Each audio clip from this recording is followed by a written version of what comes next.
Hey, Who fans, welcome to the Big Blue Box podcast. My name's Gary. My name's Adam. And welcome to episode 195.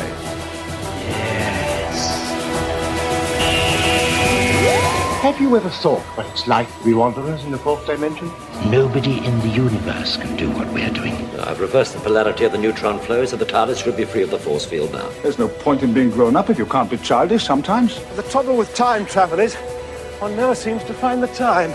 Change, my dear, and it seems not a moment too soon. Unlimited rice pudding, etc., etc. I am the Doctor! Great men are forged in fire. It is the privilege of lesser men to light the flame. I'm the Doctor. This is Rose Tyler. She's my +1. Is that all right? That would be me. Hello. Surprise. Boom. Etc. I'm the Doctor. Do everything I tell you, don't ask stupid questions, and don't wander off. How can you kidneys? I don't like the colour.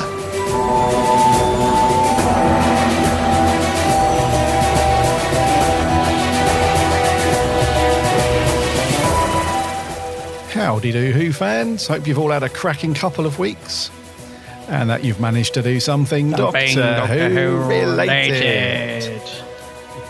Yes, we are back. Apologies for no show last week. That was down to my schedule and stuff with my...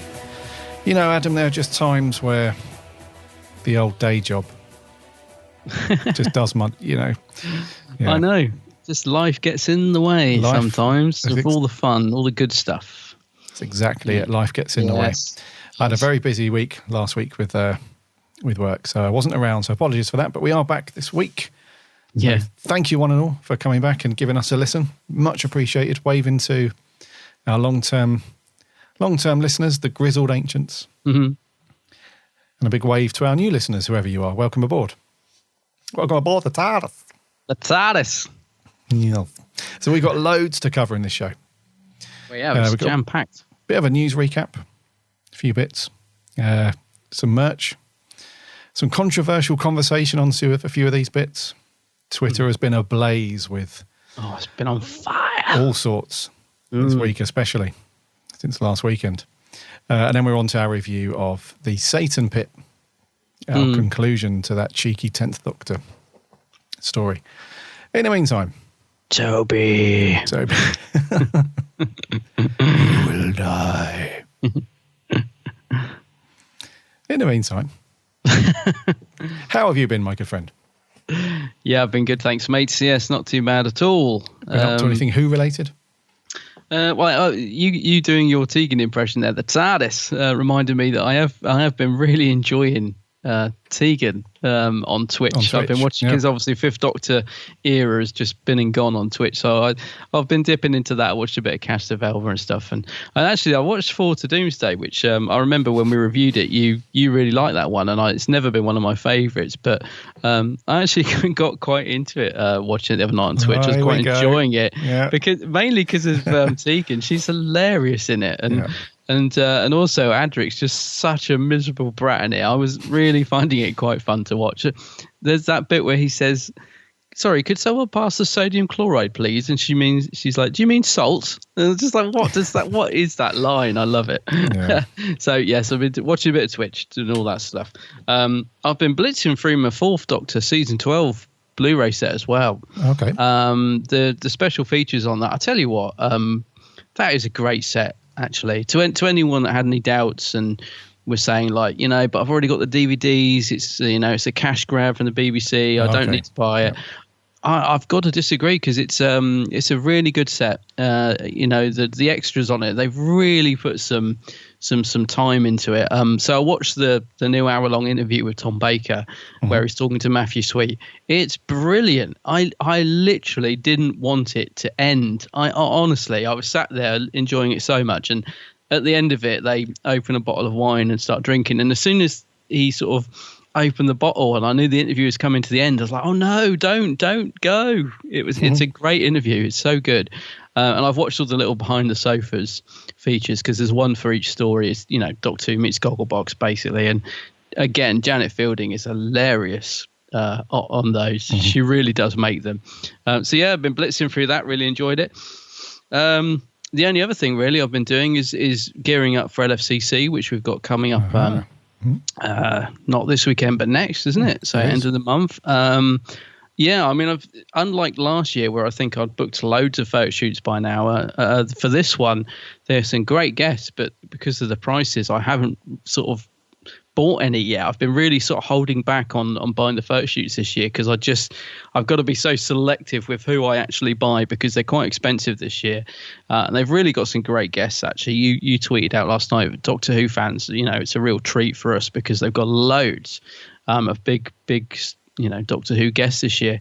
So I finally bought my first one. They announced Matt Smith. Complete surprise, actually. This is strange because LFCC do this thing of saying big announcement coming this Friday, 7:00.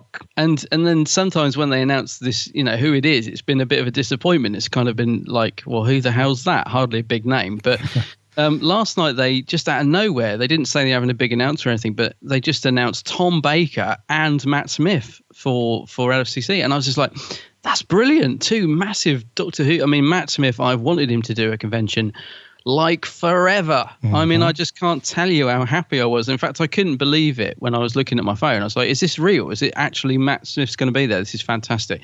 Because I've met him a couple of times, but never managed to get a photo with him. And so I immediately booked a photo shoot with him because I didn't want to miss out on that. I think he's a great doctor. And as I said, there's something about when I've met someone and I've got their auto, but I didn't get a picture. It really bugs me. I've been needing to tick that box for like forever. Because there's a famous story which I'll just tell very quickly. Was when I met him at a HMV signing. He signed my Series 6 box set and I said, can I get a picture? And he was like, yeah, sure, man. I leaned in to get it. And as I went to take the picture, the security guard pulled me away and said, no photos. And I got a picture of my hand. And Matt just kind of shrugged at me and went, sorry, dude. And he quickly signed this BBC promotional thing that I dropped. And sort of as if to say, there you go, bud, sorry about that. And I just thought, he's, what a guy, what a nice guy sort of thing. So I've been wanting to get a picture with him for like forever. So I'm very pleased about that. And Tom Baker obviously is a great announcer because we've said for ages he never does LFCC. He does all these like small conventions. Most recently he did a Chiswick one and he did one in Westminster as well the week before or whatever it was. So he's done these small conventions for quite some time. And me and you always say, like, he's so popular at these events, he would absolutely clean up at like LFCC. And so finally he's doing it. And I hope he enjoys it because I think I've always imagined Tom there. Just, and I'd imagine it's going to be really popular. So although I've met him a few times now and I probably won't meet him at this one, I'm really thrilled he's been added for people because he's somebody a lot of people want to meet, isn't he, Tom? Absolutely. Yeah, so two great announcements last night, I thought. Awesome stuff, yeah. Yeah, so that's been me, mate. What about you? Well, obviously, last week I was busy doing other boring life stuff. Otherwise, just a couple of bits really like you, just catching up with Twitch and the Fifth Doctor stuff, which is pretty cool.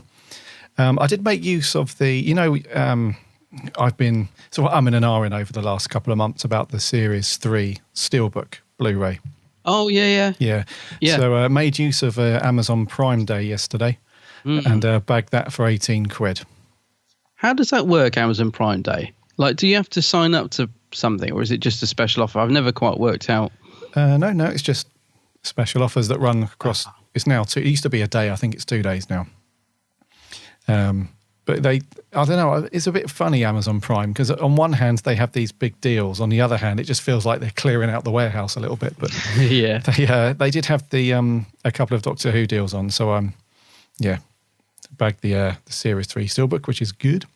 Well, that's nice because you got the first two. And it's actually, as I said, it's for 18 quid. It's about the right price. It's a good price for it. It's nicer when in hand. I think you'll actually quite like it.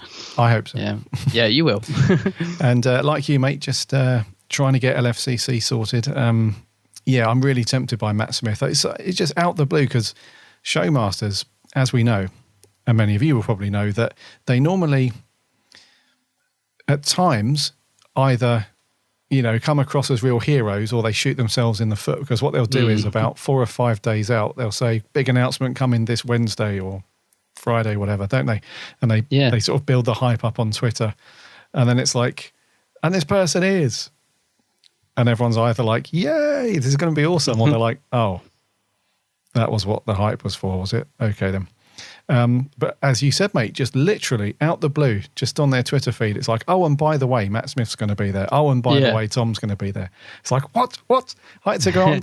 I just saw a random tweet last night. It said, thinking about booking Matt Smith for LFCC. I'm like, what?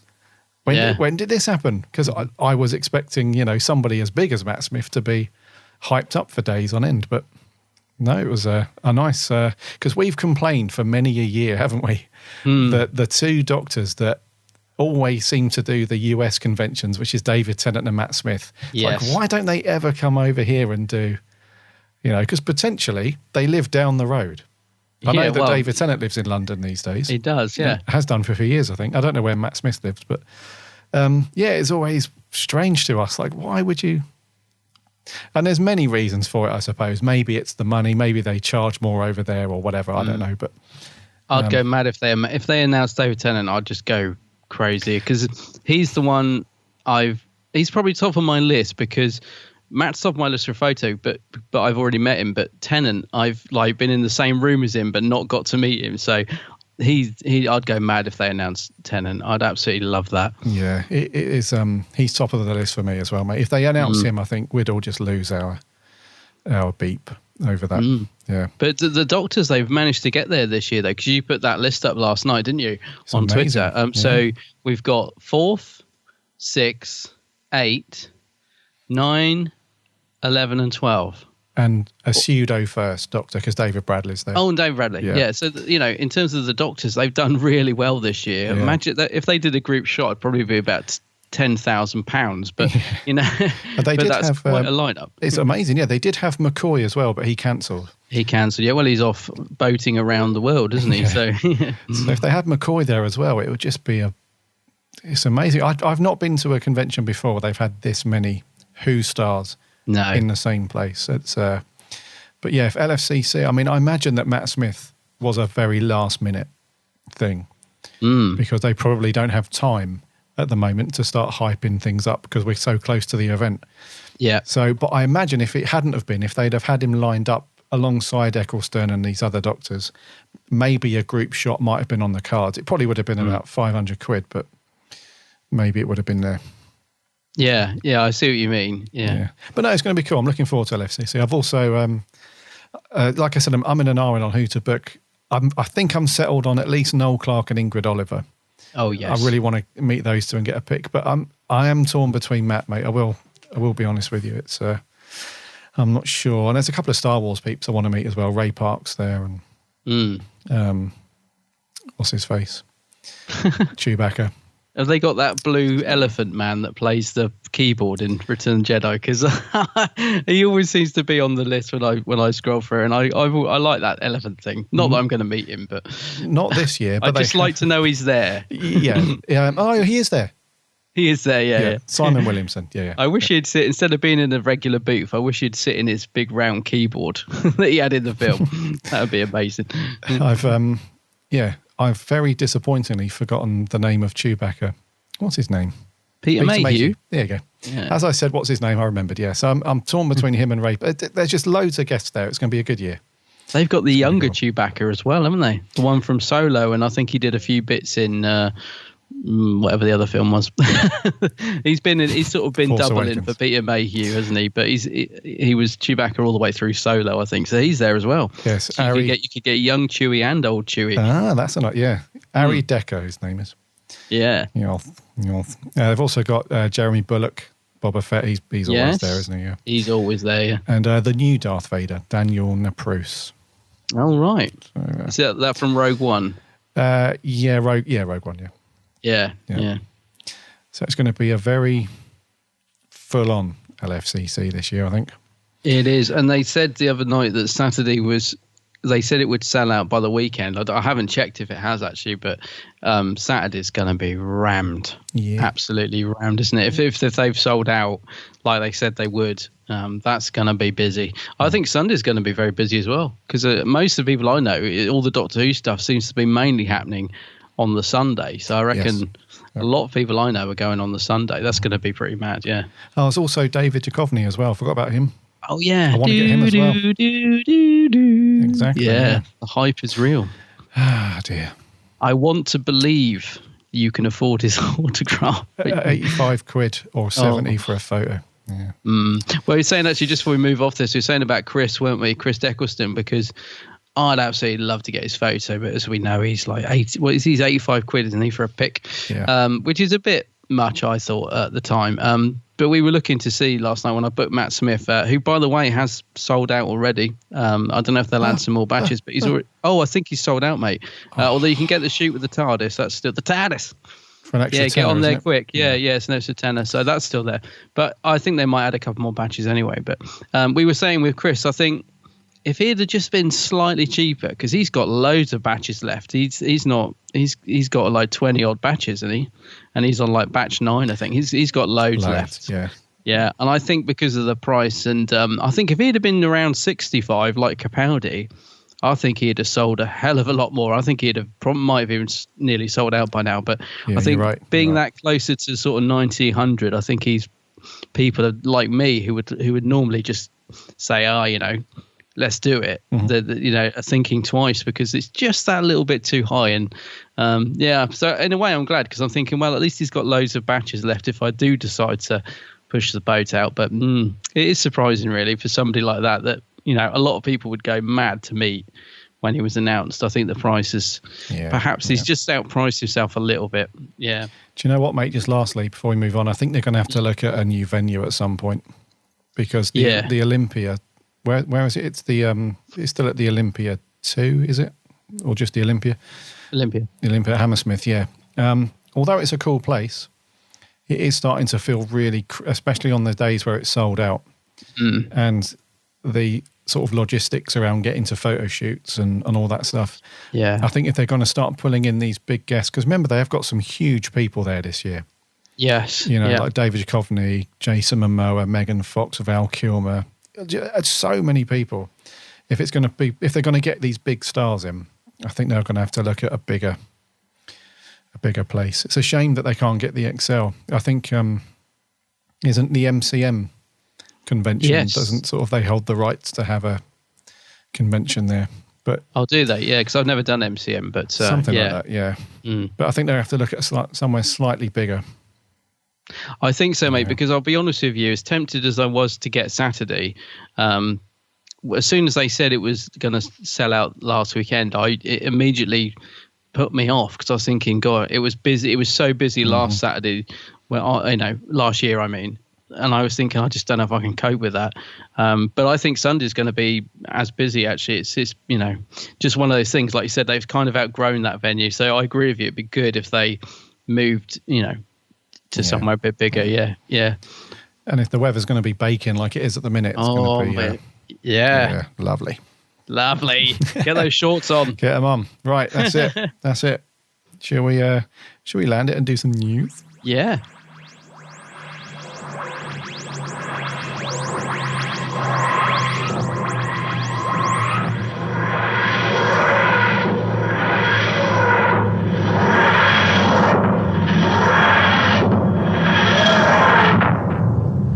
Christmas. Already? Lloyd Christmas. It's a little way off, Grimbo. However, we have a little tip. Some people have been digging around. This is amazing when people find stuff out in this way. Do you know what I mean? It's so funny. So we have a tip-off or an indication that we could be in for a Christmas special after all, because it was up in the air, wasn't it? There was this talk around, Doctor Who doesn't have to do a Christmas special. It's not a given, and they could stop it any time. But what's happened is one of the editors on the show has added something on their online CV to say that they will be working alongside the director Wayne Yip to direct the Series 11 Christmas special. Wayne Yip, that name rings a bell. Wayne Yip, yeah, he directed the Empress of Mars and The Lie of the Land. Okay, yeah, right. 10th Doctor, Series 10, I mean. Yes, yeah. Adele McDonnell, she's an editor for film and television. And yes, she put on her online CV, which is available to everybody, that she would be working on the Christmas special with Wayne Yip. So, yeah, a bit of an inadvertent slip up. I can see Chibbers bursting in the room, grabbing that CV and ripping it into shreds. What are you doing, Adele? Yeah, can see him having an Alan Sugar moment. No spoilers. You'll never work in TV again. You're fired. Get out of my office. You're fired. Yeah. But in a way, that's good news. And it does kind of tie into the timings of it as well, because on our last show a couple of weeks ago, we did talk about the upcoming Titan comic range. So the volume 0 that we spoke about, which launches in September, which is like an early sort of primer issue, which starts before volume 1 kicks off in October, which is meant to sort of accompany the new series. Yeah. And also the length of episodes that we're getting as well, because we still haven't got a confirmed start date for it from the BBC, but we do know that it's going to be a 10-episode series, the first one being an hour and a bit special, and then it would be 9 episodes of 50 minutes. And if the timings point to October, like we said, with like the comics starting and some other bits and pieces we've heard, then that would lead us nicely into the Christmas. So if they started it in mid-October, that would lead us very nicely into a Crimbo special. So what do you reckon, mate? You up for another Christmas special? Because they haven't been amazing, have they? Let's be honest. No, that's true. They haven't been amazing. No, it's weird, isn't it? Because even though they've been very hit and miss for quite some time now, I still look forward to it. I still always have a bit of hope, that I think, there's something about having the Doctor Who Christmas special on. So I'm thrilled, mate. I really hope, that it seems like it's true. So, yes, I'm all for it. I don't know. It's just become a part of Christmas for me, having a Doctor Who special to look forward to. So, yeah, I'm very pleased. And I think with Jodie as the Doctor as well, I think this is a good chance. If they put it on at a decent time, like a prime time, I think it's a very good way to get on new viewers as well, because it's going to have a fresh feel, this series. We know that, and I think people will tune in at Christmas that maybe didn't even watch series 11, but just happened to be sat on the sofa, belly full, sherry glass, what's on the box, who's this, and it might drag new viewers in as well, I think, being on at Christmas. So yeah, all for it, mate. Good stuff. Yeah, it's good stuff. Carrying on the series 11 news, actually, the New Zealand broadcasters, TVNZ, guess what that stands for? TV New Zealand, I'm going to guess. I don't know. That's just a pure guess. They've announced that they've got the rights to show the new series in New Zealand. It seems like they haven't shown Doctor Who for a while, by the sounds of it, because the director of content, Kate Slater, isn't she in EastEnders? She said the time felt right to bring the series back to TVNZ. It sounds like it used to be there, and then they let it go. We can't wait to share all the action, adventure, and humour the show is known and loved for with our viewers, as well as the exciting new twists and turns that are coming their way. So that's really good, actually. So if we've got any listeners from New Zealand, hello there. Hello. You've got Doctor Who Series 11 coming your way. Apparently they did a little 40-second teaser trailer for it as well, which was broadcast simultaneously across TVNZ1, TVNZ2, and Duke.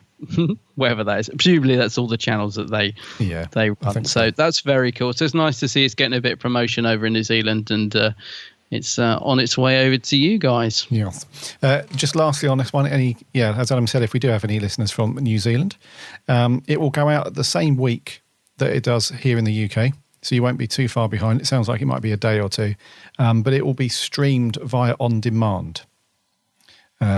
Immediately. So immediately after it broadcasts here in the UK, you'll be able to get it on demand on TVNZ, whichever you prefer over there. C or Z. Talking of that, actually, am I right in saying that was it announced this week that they're going to simultaneously broadcast the first episode at exactly the same time in the UK as in America? Yes. Yes. Yeah. Is that a first? Or is it just something that's not happened for a while?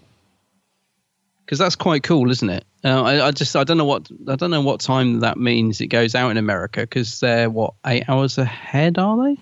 They're 5 hours behind. Oh right, yeah. So very timey-wimey. I'm not very good with logistics yet. Well, depending where you are in America, I think it's either 5 or 7 or 8, something like that behind us. Oh right, so it's going to be in the morning for them, wouldn't it? Okay. Yeah. Well, that's cool. But yeah, is that a first? They may have done it. I can't remember. No, someone will know. Let us know. Let us know. Last bit of news. This is something that set Twitter ablaze. Didn't it? In the last week. Yeah. So we finally got a teaser / trailer, if you can call it a trailer, for Series 11. And everybody was so excited. I missed it. I missed it by about a second because I had my sister and her family over, and we had the World Cup on in the background. And I did say, "Oh, God, I keep an eye out." A little personal note: I keep an eye out, and I saw the very last second of it, last second of the teaser. And I was like, no. My wife was like, oh, you've missed it, haven't you? So I had to, no. It was on Sky, though, so I rewound it and watched it immediately. Right. But yeah, so we finally got the teaser. And yes, opinions vary on this one. I know you and I have got differing opinions on it. Yeah. And it seems like, I got a bit of stick on Twitter for this, for my thoughts on it. Did you? Yeah. It's Twitter, isn't it? Yes, probably. It was Doctor Who fandom. Don't get me wrong, I got a lot of agreement as well, but I did get a bit of stick as well. So, very short teaser. No lines of dialogue from anybody. Plenty of pizza and chips. And another little slow-mo walk from the Doctor and a lovely smile, but no indication of what we're going to see. Nothing at all. So... You're not happy about this, are you, mate? You wanted a bit more content in this one. No, I didn't. Well, I was just I found it a bit flat because I actually did manage to catch this one, unlike the Jodie reveal, because we were at home doing fantastic DIY jobs on Sunday. So I was like, right, my treat for doing all this rubbish is to actually sit in front of the TV at 4:45 and watch the new teaser, trailer, whatever. So yeah, we did. We sat down, we listened to a load of waffle of football talk, and I kept thinking, it's coming. Gary Lineker did his Who's There Doctor Who joke, and then it went into it. And basically, so, I'm sure people have seen it by now, but basically it just gives you a snapshot of our new TARDIS team, doesn't it? So, one of them sat in a cafe looking at his phone, another's ordering a pizza, another one's watching TV in a chip shop or something, and then Jodie walks towards the camera, and that's it. And yeah, I've got to be honest, me and my partner sat there and watched it, and then it finished, and we both just looked at each other and went, "Is that it?" And I've just got to clarify something here. I wasn't expecting or wanting any clips from the show or spoilers or anything like that. It's not what I wanted. The reason I was just very underwhelmed by it is because it just did nothing for me at all. It just didn't have any grip, or because normally if you see a clip or a teaser like that, I immediately want to watch it again. I'm like, oh wow, I want to go back and watch it. It did nothing for us at all. We just sat there and went. It seemed like an advert for EastEnders. It was just like, well, what was that? Yeah, so that's my feelings. It's nothing to do with the fact it didn't, have loads of sort of clips or anything like that. It's just it didn't have any hook or grab for me whatsoever. It was just literally, I just found it bland. But I will say this, I'm going to say positive stuff as well, because I did think it looked beautiful. I went, I've gone back and rewatched it this morning actually, because this is the other thing. As I said, normally with a teaser, I just want to keep watching it because I'm excited. I just haven't had any inclination to go back and watch this at all, really. Right. Which tells me something. I just think, well, there's just nothing there pulling me in. And I just think, like, if you were a sort of casual viewer, there was nothing in that teaser to make you sit up and go, whoa, what's that? And and you can do a lot in 20 seconds. It doesn't have to be spoilery or anything, but you could have something in there to make somebody sit up and go, whoa, what's this then? But it was just a very gentle teaser, wasn't it? And I just felt like it just didn't, as I said, it just didn't do anything for me. Nothing wrong with it, but as a sort of first teaser, it built up no excitement. It didn't give me anything to get my teeth into whatsoever. So that was my feelings on it. I didn't, go off on one on Twitter like some fans. I know some fans were going mad. So in a slight defense of those fans, one of the BBC Twitter accounts did advertise it as a trailer, and they used it. And I tried to find it because I was going to screenshot it because a lot of people were getting it in the neck. We were never told it was a trailer. I was like, well, actually, we were.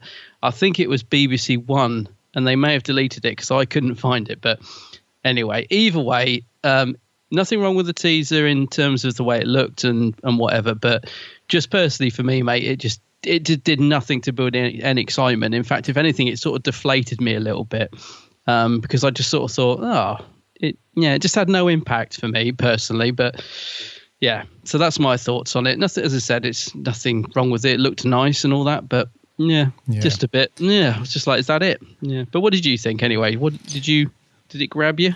Yeah, I mean, I'll be honest with you.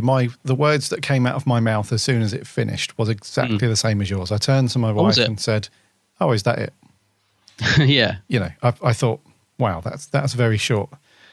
But I had it in my. I think. Do you know what? I think it was down to two things. I think it was people's expectations, and also a bit of wording mishap from the BBC.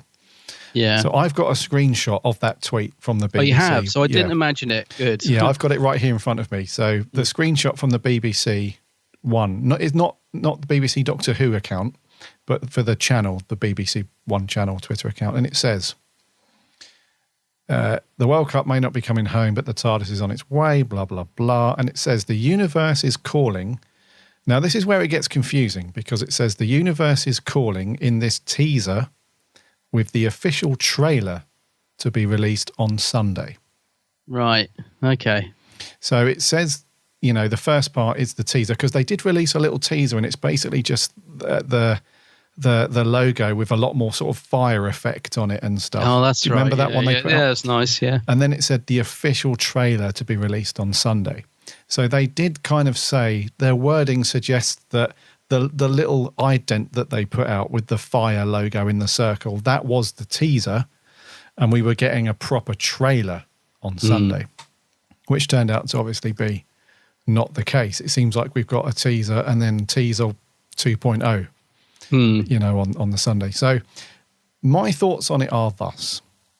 And I've got two feelings on it. The first one is, people's expectations were maybe a little bit high. Not their fault, though, because they were told we were getting a trailer.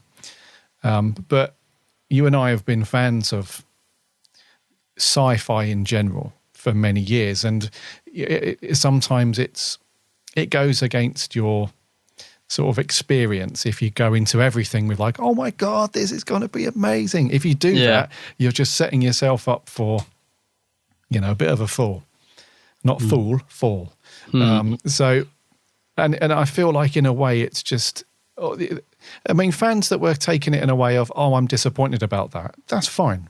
If you're disappointed by it because you wanted to see more or you just felt like yourself, you just felt it was a bit flat and wasn't really engaging, then that's absolutely fine. The problem that I had is fans who were saying things like, oh my God, everybody at the BBC should be shot in front of their families for putting out such a disgrace. The people at the BBC, what the hell are they doing?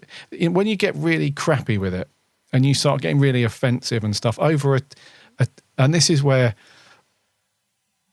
some listeners will be like, Gary, what are you doing? But, at the end of the day, when it's all said and done, it's a TV show.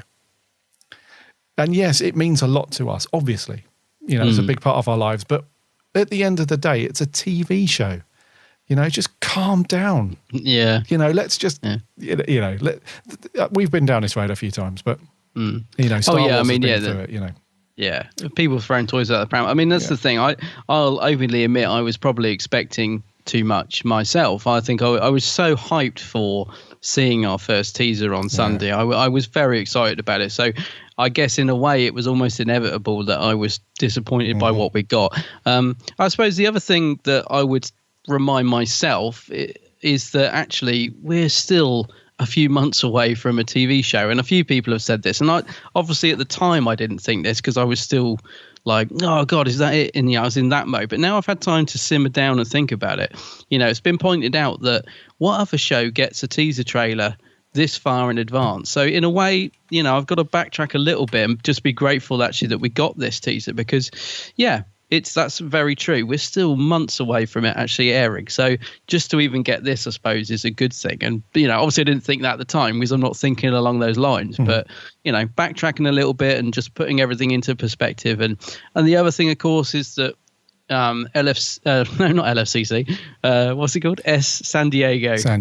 Yeah. Comic-Con is this week. In fact, by the time this podcast go out, I assume we may well have been hit with a load more stuff because our TARDIS team are there and there's going to be some exclusives. So by the time this podcast airs on Friday, there's probably been a whole load of new stuff released as well. So got to take that into account. Obviously, they're saving a lot of stuff for that as well. So, yeah, you know, as I said, initially it just fell very flat for me. But putting things into perspective a little bit now, I can sort of see that, it was there just as an introduction, really, just to sort of prick people's curiosity, if you like. What's this? So in perspective, not too bad. Yeah. So that's so we've spoken about the teaser itself. It's very flat. Opinions aside, I do feel like it's done its job though. I do feel like, and the phrase that I use for it is, it's dangled the carrot enough, if that makes sense. So even if you didn't like it, or if you did like it, regardless of that, it's done its job because it's got the world talking about it. Yeah, so, true. Yeah. In one way or another. Yeah. Yeah. So whether that was planned or not, I'm not sure. Maybe if that's the BBC strategy, I've no idea. But you hit the nail on the head, mate. We're still months away from it, and it's a bit of a treat as well, because if you think about even if like huge, big Hollywood blockbusters that are coming out, you don't see trailers for those like months and months away. You see them, a little bit closer to, when did we get a trailer for Series 10? I can't even, it wasn't a big hyped up event that I can remember. No, in fact, which series was it? Was it Series 9 where they didn't have any trailers or indents? So they were using the previous years, weren't they, of Capaldi throwing cards toward the console on it. So I know it's good we got something. Yeah. The biggest question of the whole thing, of course, is what the hell was on top of that pizza? It looked really weird. It looked like one of those fancy schmancy pizzas with olives and all sorts of... Yeah. It's a bit odd. Gallifreyan olives, I think. But we got to see, another big smile from Jo. She's got a cracking smile. She is, and it looked good. Visually and the colours and everything in the teaser were, it looks visually amazing. It gives us a nice sort of little tease of what the series might look like in terms of its style, I guess, as well. So, that's right, because they upgraded all the cameras, didn't they, and everything for this one. And nice.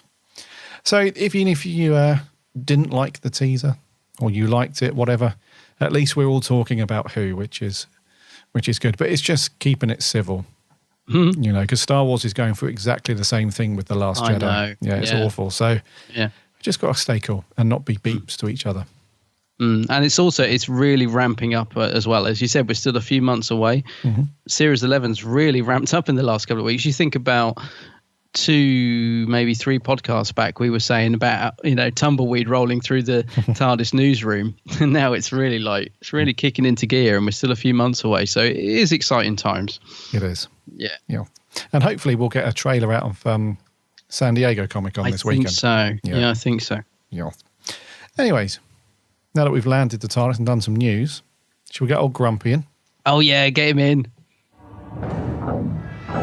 Merch corner. Merch corner.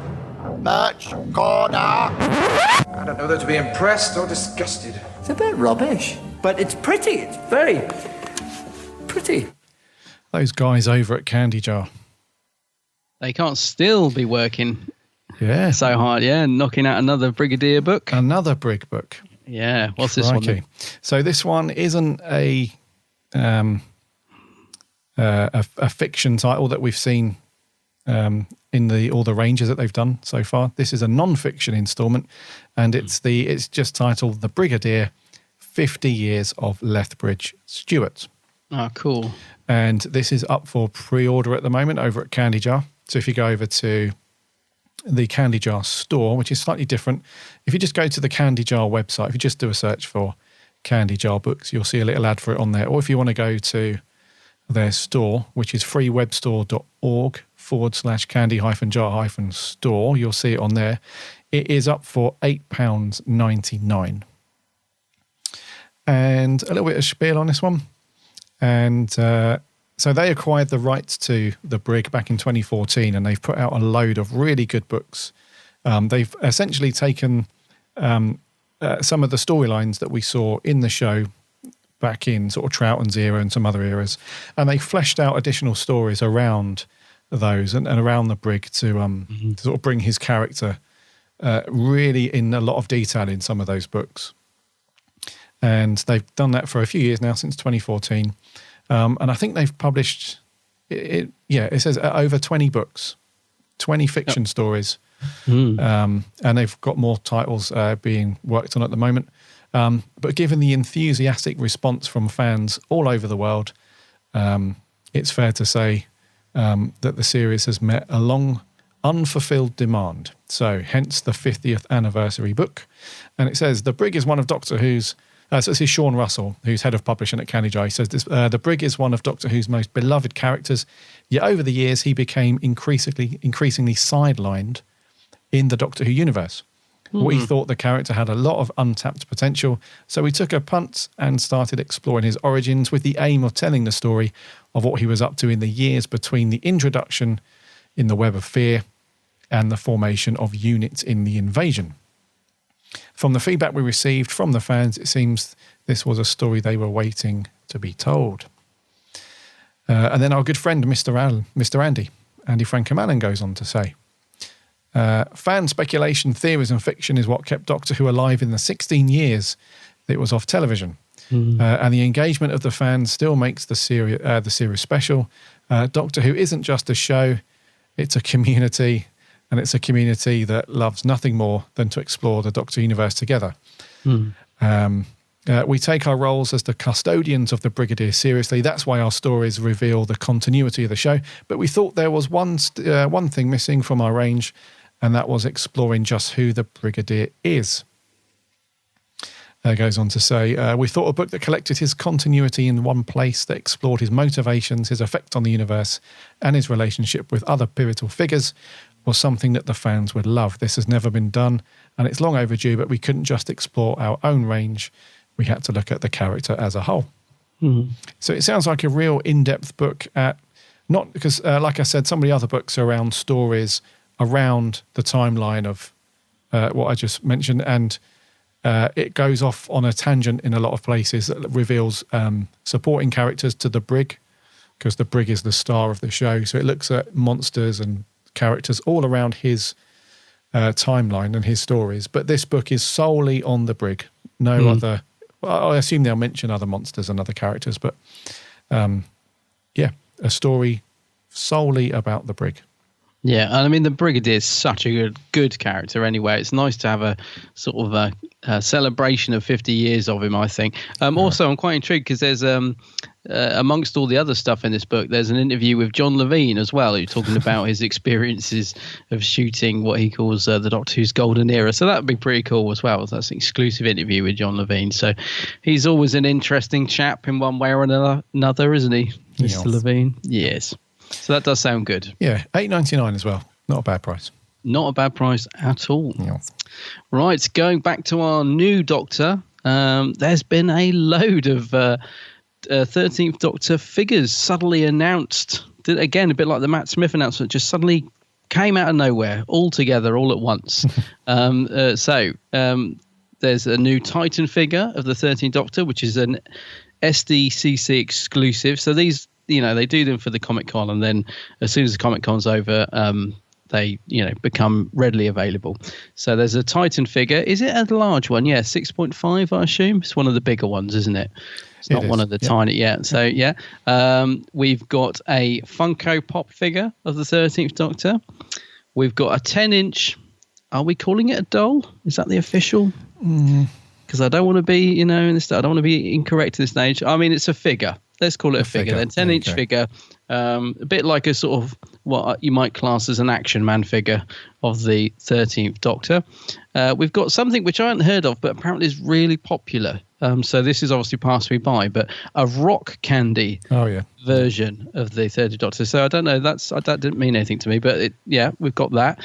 And then if you want to dress up as the 13th Doctor, they're also doing the 13th Doctor coat, which is interesting because someone else pointed this out, that the Doctor's coat seems to change colour on every single figure and in all the promotions. But no one seems to quite know what colour her coat is. It sort of goes from sort of light blue to beige to maybe she's got a couple of coats. We don't know, but but they're all different. So an abundance of 13th Doctor merchandise announced. I'll just quickly tell you the ones I like because I think my list will be longer than Gary's. It should also include the plush. Oh, that's the next story, but I might as well include it in this as well. There's the plushy thingy. Wow. You know, the little teddy bear things. Yeah. Well, I'll come on to that. So I'm liking the Funko Pop.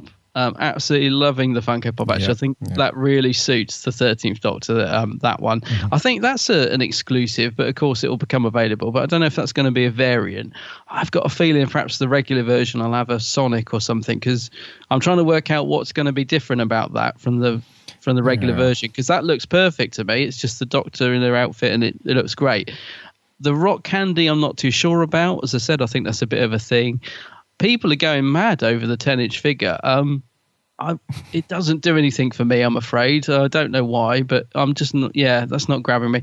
I do love the Titan. I know we'll probably differ on this. Facially, I'm not sure, but I love Titan figures. So I'm glad they've done a Titan of it, and they've done a Kawaii version of it, which I've got to say I love it. I love that Kawaii Titan. So those are for me. If they do the coat in a XXL size, I might get one. But I don't know how much that is, actually. They're normally quite expensive, aren't they, the official coats? I don't know what the price is of those. In fact, I'm not sure we've even got prices of a lot of these yet, because as I said, at the moment, a lot of them are exclusives till the Comic-Con's over. So, yeah, great to see some 13th Doctor merch coming along, though. I'm liking it a lot. I have got to say, though, this thing you just mentioned, this plush, is dreadful on every single level, especially the especially the packaging, because one of the things we were saying is, when they rebrand it, let's hope they get, do something about the packaging to make it look good. And if this is an indication of the new packaging, I'm not liking it, mate. It looks really cheap.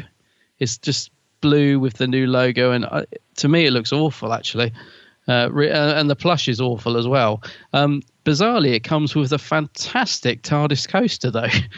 Yeah, that's pretty cool. I'd buy it just for the coaster. But no, the plush and the packaging on that, personally, I think looks dreadful. But I'm liking a lot of the other merch, especially the pop. I think that looks brilliant. So, any of this grabbing you, mate? Any of this going to end up on your little shelf? One of them will. Oh, it's going to be the pop, isn't it? The Funko Pop, yeah. Yeah, I thought so, yeah. It's the best, I think. Yeah, it looks really cool. The other figure from Funko, the Rock Candy version, she looks like a teenage girl in that one. What is Rock Candy? I don't... It's made by Pop as well. Funko as well. It's just like a variant. It's still like a vinyl toy, but it's a more... Are they big or small or what? They're bigger than the Pops, but I don't know how... All right. Yeah. I don't know exactly how big they are. Okay. The standard Titan looks like a man. It does have it's got The Kawaii Titan, I'm not into the whole. No, you're not. Yeah. Obviously the coat, I'm not going to cosplay as the.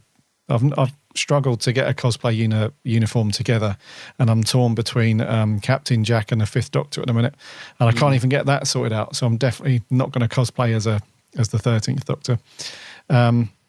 Incidentally, if you do want that coat, and you're at San Diego Comic-Con, you'll need to go to booth 1321, which is the company that are selling the coat is Her Universe, which is a very popular online website for ladies cosplay and other geek fashion.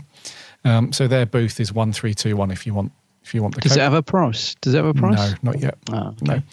No. And the other ones, I'm not fussed about the figure, and I'm not fussed about the anything else. But and the plushie is obviously ridiculous. I mean, I might buy it for the coaster like you, but the coaster's great, isn't it? Yeah. But that's plush is dreadful. Yes. And also, if you are attending, any of our listeners attending SDCC, the BB Shop booth, I'm not sure how the layout works in terms of numbers, but their booth is 4,129. So if you want any of this stuff, you need to go to the BBC Shop booth at 4129. And also, if you're attending Comic-Con, then the BBC panel, which has got Jodie and Chibbers and all the rest of it, that is at 1:45 lunchtime on Thursday. So 2 timey-wimey that, because it was yesterday, if you're listening to this on launch day on Friday. What?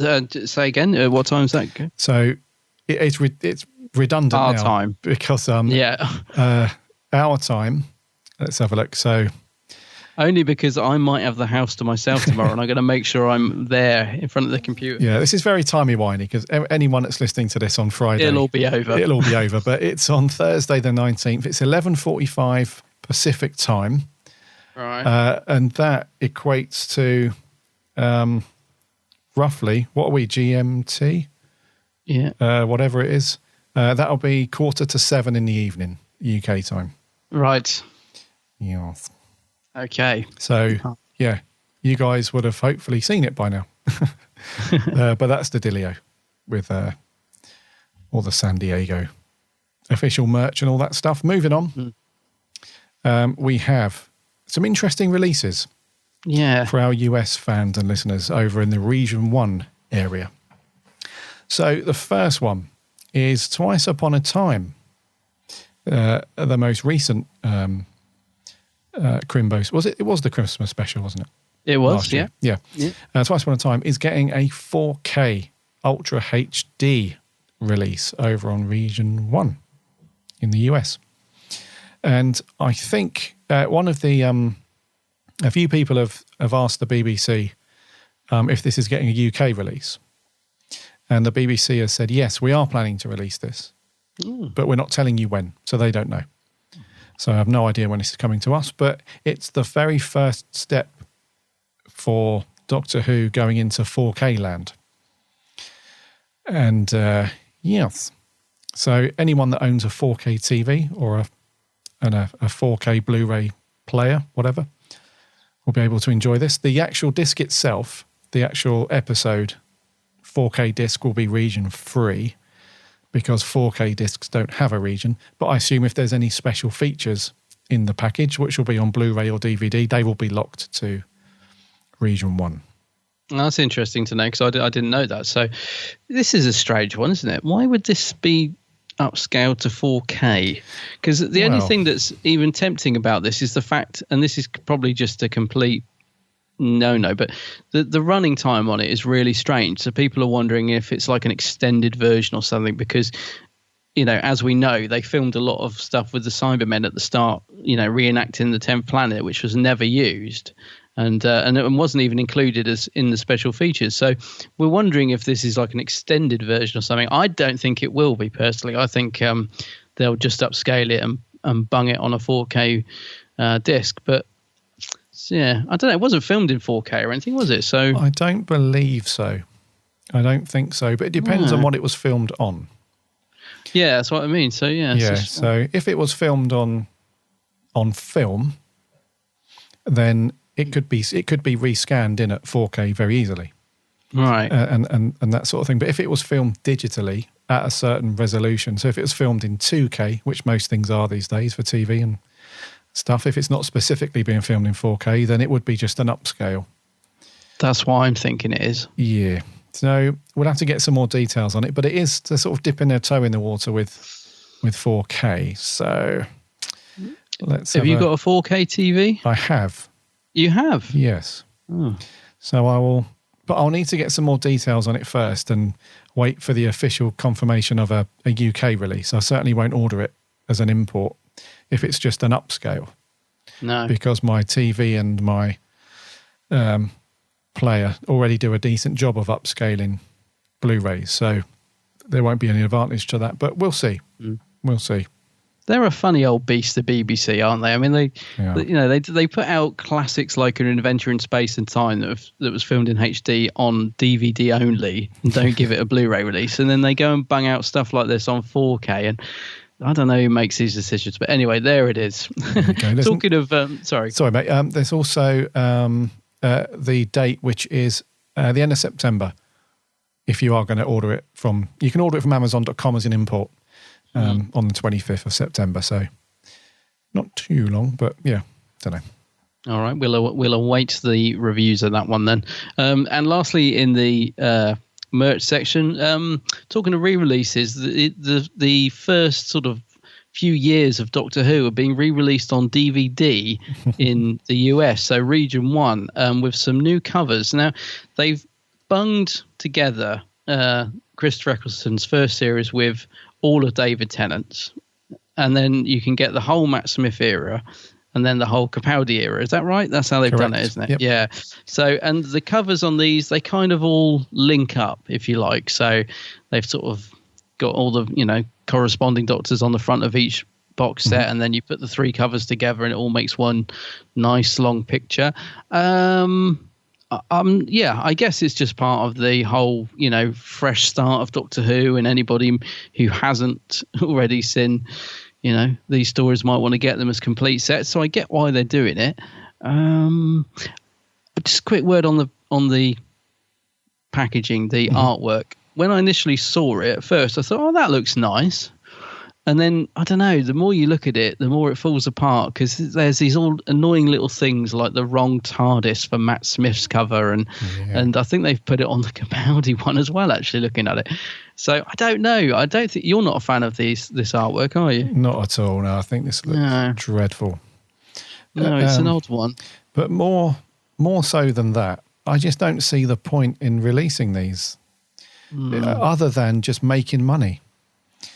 Because there can't be anybody that hasn't got them or hasn't seen them. I mean, Well, this is it. I mean, how many years has these aren't even Blu-rays. These are just standard DVDs, right? Yeah, that's right. Yeah. So how many years has the DVD box set's been out since? Well, you see, so they released each box set, shortly after the series had finished for each individual series, and then they did the big Blu-ray box set, which you did a review on your channel, didn't you, a couple of years ago? Yeah. So you got that, and then they re-released them again as individual Blu-ray series with different covers, didn't they? And then steelbooks. And then the steelbooks.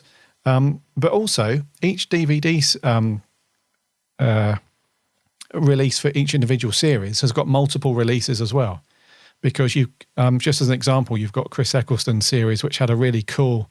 I remember picking up the really cool slipcase with the blue TARDIS box, Yeah. And then they did the other one, which didn't have the TARDIS box, just a standard DVD package. But then you've also got things like the Matt Smith series. There was one they did was standard series 5. Then they did a special one with the silence on the front, and then they did another one. So there are so many different variations of the DVD box sets that you can already buy. They're not sold out. You might be able to struggle to get the special ones that I've just mentioned, like the special TARDIS box for Eccleston or stuff like that. But just the standard DVD box sets, you can pick them up all over the place. So, and this is the thing with repackaging things and double dipping or triple dipping, whatever you want to call it. Unless you're going to throw in something that's not been seen on the previous box sets before, what's the point of re-releasing them? Because all you're doing is, I can understand with the steelbooks because, there's a collector's market for steelbooks. Yeah, definitely, because I love the steelbooks, yeah. Exactly, yeah. So you've got collectors on Blu-rays who really like the case in for formats, and, that's a collector's market. Whereas standard DVDs, if all you're going to do is just slap on some artwork, some new artwork, and say, right, here you go, and the new logo, of course, That's the only thing that differentiates it from the other ones. I think this is the point of it. I reckon this is why they've done it. I think it's just part of the rebranding.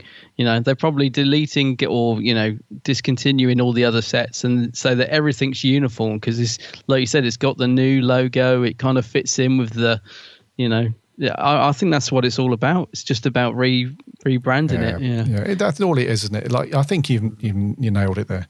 It's a rebranding exercise, but yeah, I don't know. I mean, but you don't like the artwork at all, because I kind of like it. I wish the thing like the wrong TARDIS and stuff like that really niggles me. That's a deal breaker. It does a lot of fans. Yeah, it's a deal breaker. Yeah. But I don't know. When you put the 3 covers together, like at the bottom, I think it looks okay. No, I don't. Yeah, well, I think it looks.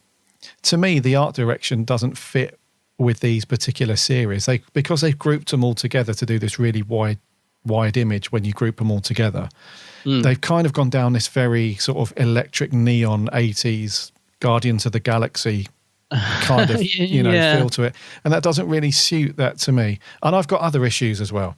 So the first one is the wrong TARDIS for Matt Smith, and potentially Capaldi, so that's a deal breaker. The second of all, why doesn't Chris Eccleston get his own series? Yeah, that is strange, because it's not like David Tennant's era is really short and like, we need to just bump up his series, is it?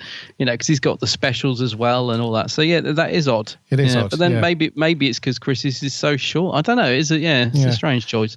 And also, why is only one companion featured with each Doctor? Because if you're a fan of Matt Smith, Amy might not be your favourite companion. Same with Tennant. Rose might not be your fave. Yeah. And certainly for a Capaldi, with the thoughts. Clara. And, why would you? So the whole thing to me just sniffs of, let's put this together as cheaply as we can. And that's evident by putting Eccleston in with Tennant. Let's just put it as cheaply together as we can, rush it out the door, which is also evident because they've put the wrong thing on it, the wrong TARDIS. And we'll hope just everyone buys it because it's got the new logo on it. Yeah, and also it's DVD. It's not even Blu-ray, is it? So, because that's the thing, move with the times. Most people have got a Blu-ray by now. Yeah. Do you know I what, won't mate? be getting them. It's Region 1 anyway, mate. It's Region 1, yeah. Yeah. I would imagine that if you bought this and you thought, all right, cool, this is really nice artwork, and you already, say for example, if you bought the box sets for Eccleston through to Tennant, and you bought this and you opened it, I'm 99% sure the discs inside would be identical to the discs in the other box sets. Do you reckon? I'm 99% probably. sure. Because they haven't announced any other special features or anything. It's exactly the same. Oh, no, they won't. They won't do anything new. No. Naughty BBC America. Yeah. The cash cows churning milk out through the udders of doom. Oh dear. Anyway, there they are. Anyway, if our Region 1 listeners want them, they'll be out soon. I don't know when they're out actually. So a quick look.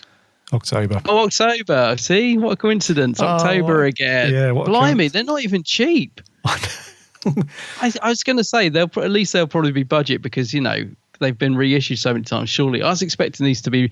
So they're currently $45 for Series 1, and for basically Eccleston and Tennant's joint collection. Wowzers! Yeah, that equates to about 30 quid, 35 quid for a DVD box set. Of stuff that's okay, let's move on. Let's move quickly on. That's it, mate. That's news and merch. That's it. Out the park. Knocked it. Right. Yeah. Review time. What we got? Toby. I wish I could get my voice as deep as that. It's the conclusion, isn't it? So we reviewed The Impossible Planet, part 1 of this 2-parter a few weeks ago. Now we're concluding with The Satan Pit.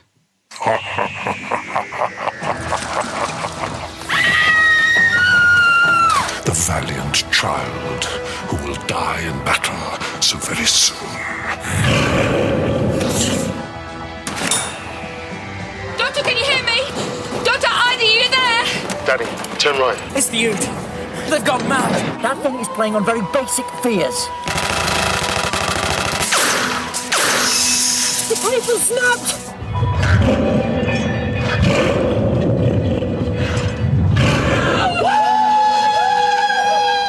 You will die, and I will live.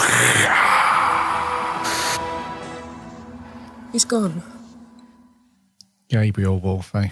Yeah, brilliant. Absolutely brilliant, isn't he? Sutek, the voice of Sutek. Doing the job. Yeah. For the voice of I the love that, beast. actually. I do love that voice. He's perfect, isn't he, for that real sort of outer, otherworldly, sort of demonic being. Yeah. He's got it. He's definitely got it. Right, the Satan Pit. What's it about?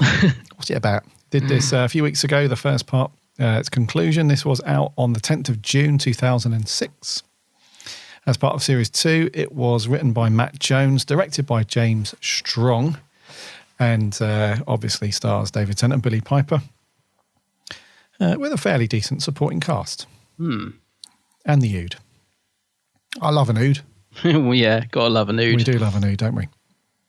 Has there ever been an Ood Funko Pop? No. What's going on? I don't think actually, that's crying out for a Funko, isn't it? Come on. Now, hang on. No, I don't think there has been one. Has there been one?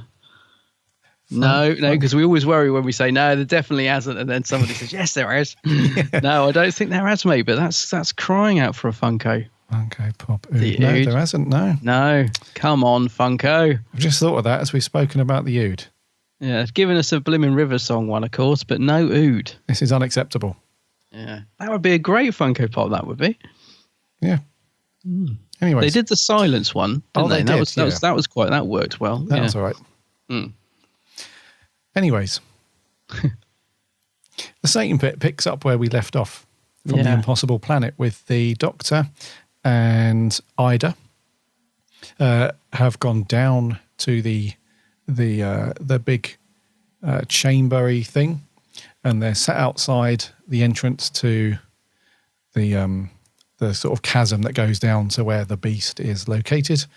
And up topside at the very poorly CG rendered planet base, the Ood have gone mental. So the kind of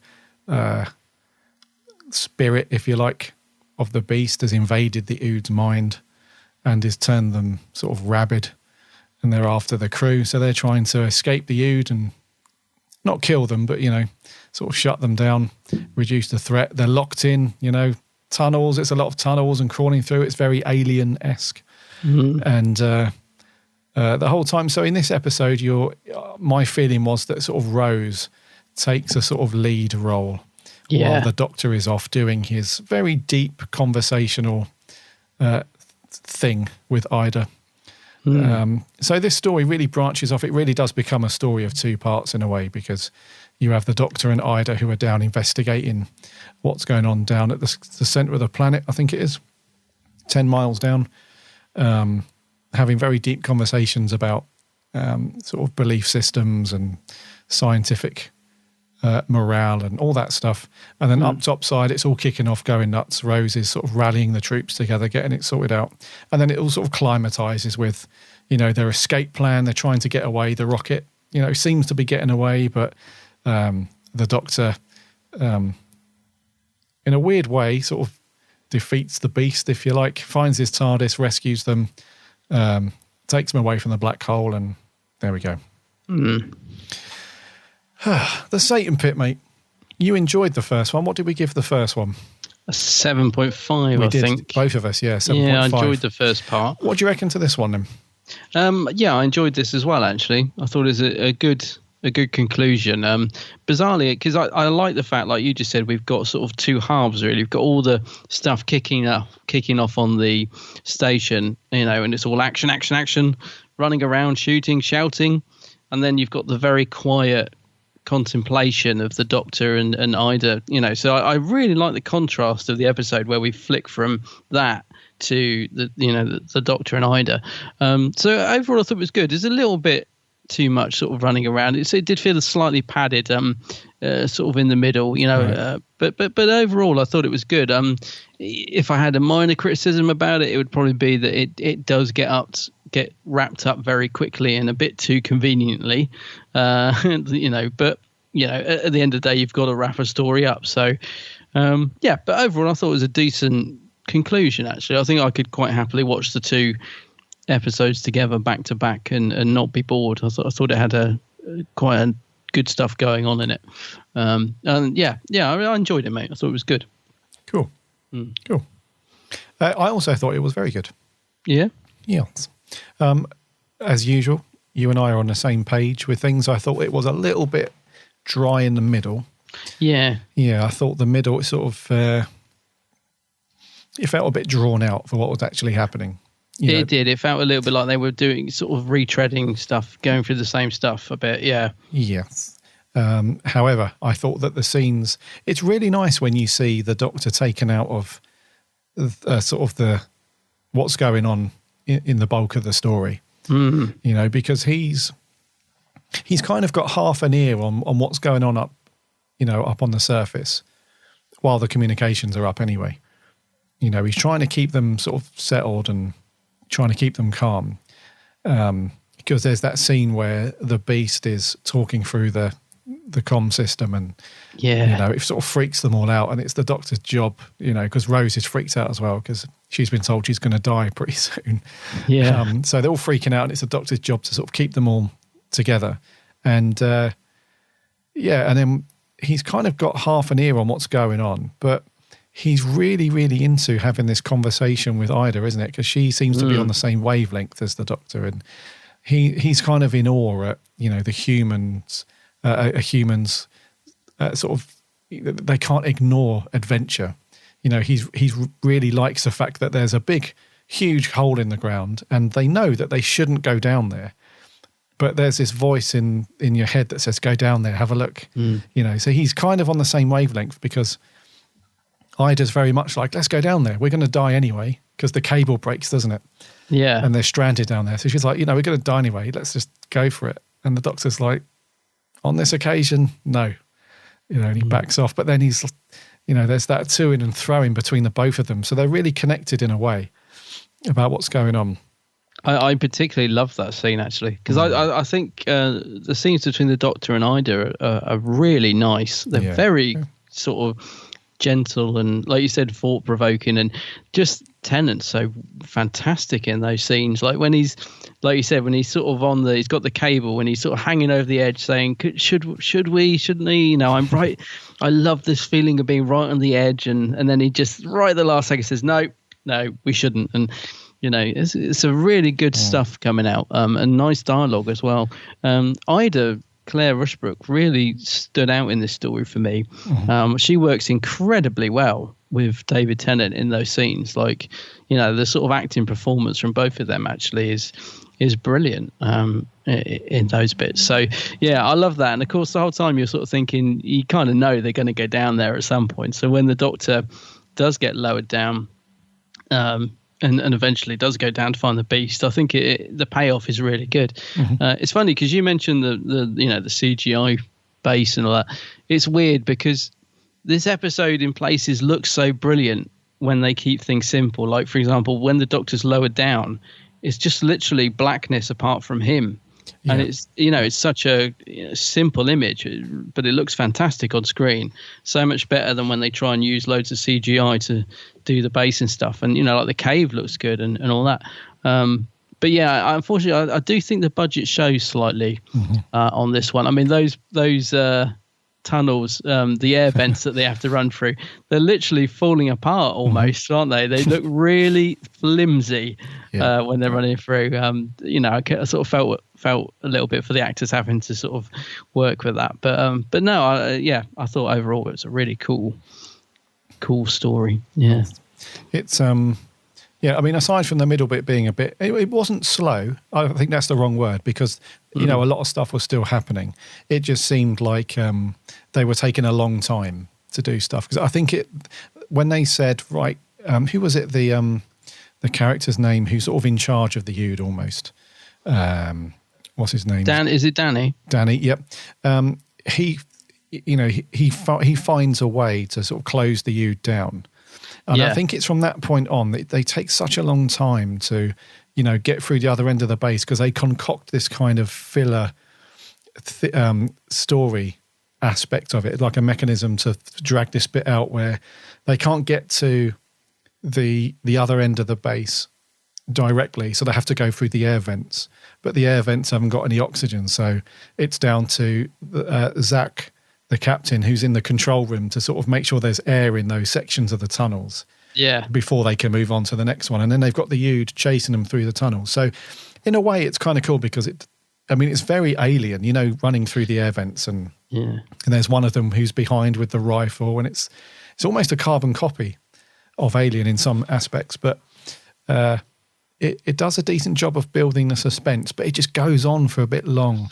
It does a bit. There was a few scenes like that, like when they're trying to burst through the room into Zach, where Zach is, and I'm sort of thinking the bolts sort of fly off every 10 minutes, and it did seem a little bit drawn out in places, but although the air vents looked really flimsy, there is something really creepy about those Oods rattling around inside of them. That actually did work quite well. I think it's just the red eyes, and they almost scuffle along like a sort of a rat down a drain pipe or something. So that bit was quite good. But I agree with you.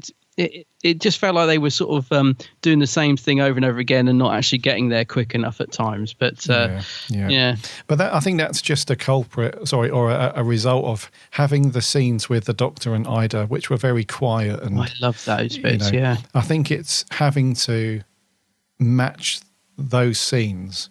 Balance it. Yeah, over 45 minutes. You can only do so much action before it becomes, this is just too over the top, and, they would never survive that. So they have to sort of break it up a little bit, I suppose. But I think, it's just a result of having to go along with the scenes that the Doctor was in with Ida. But and also we do get to see the loss of poor Mr. Jefferson at that point, which is, it does go...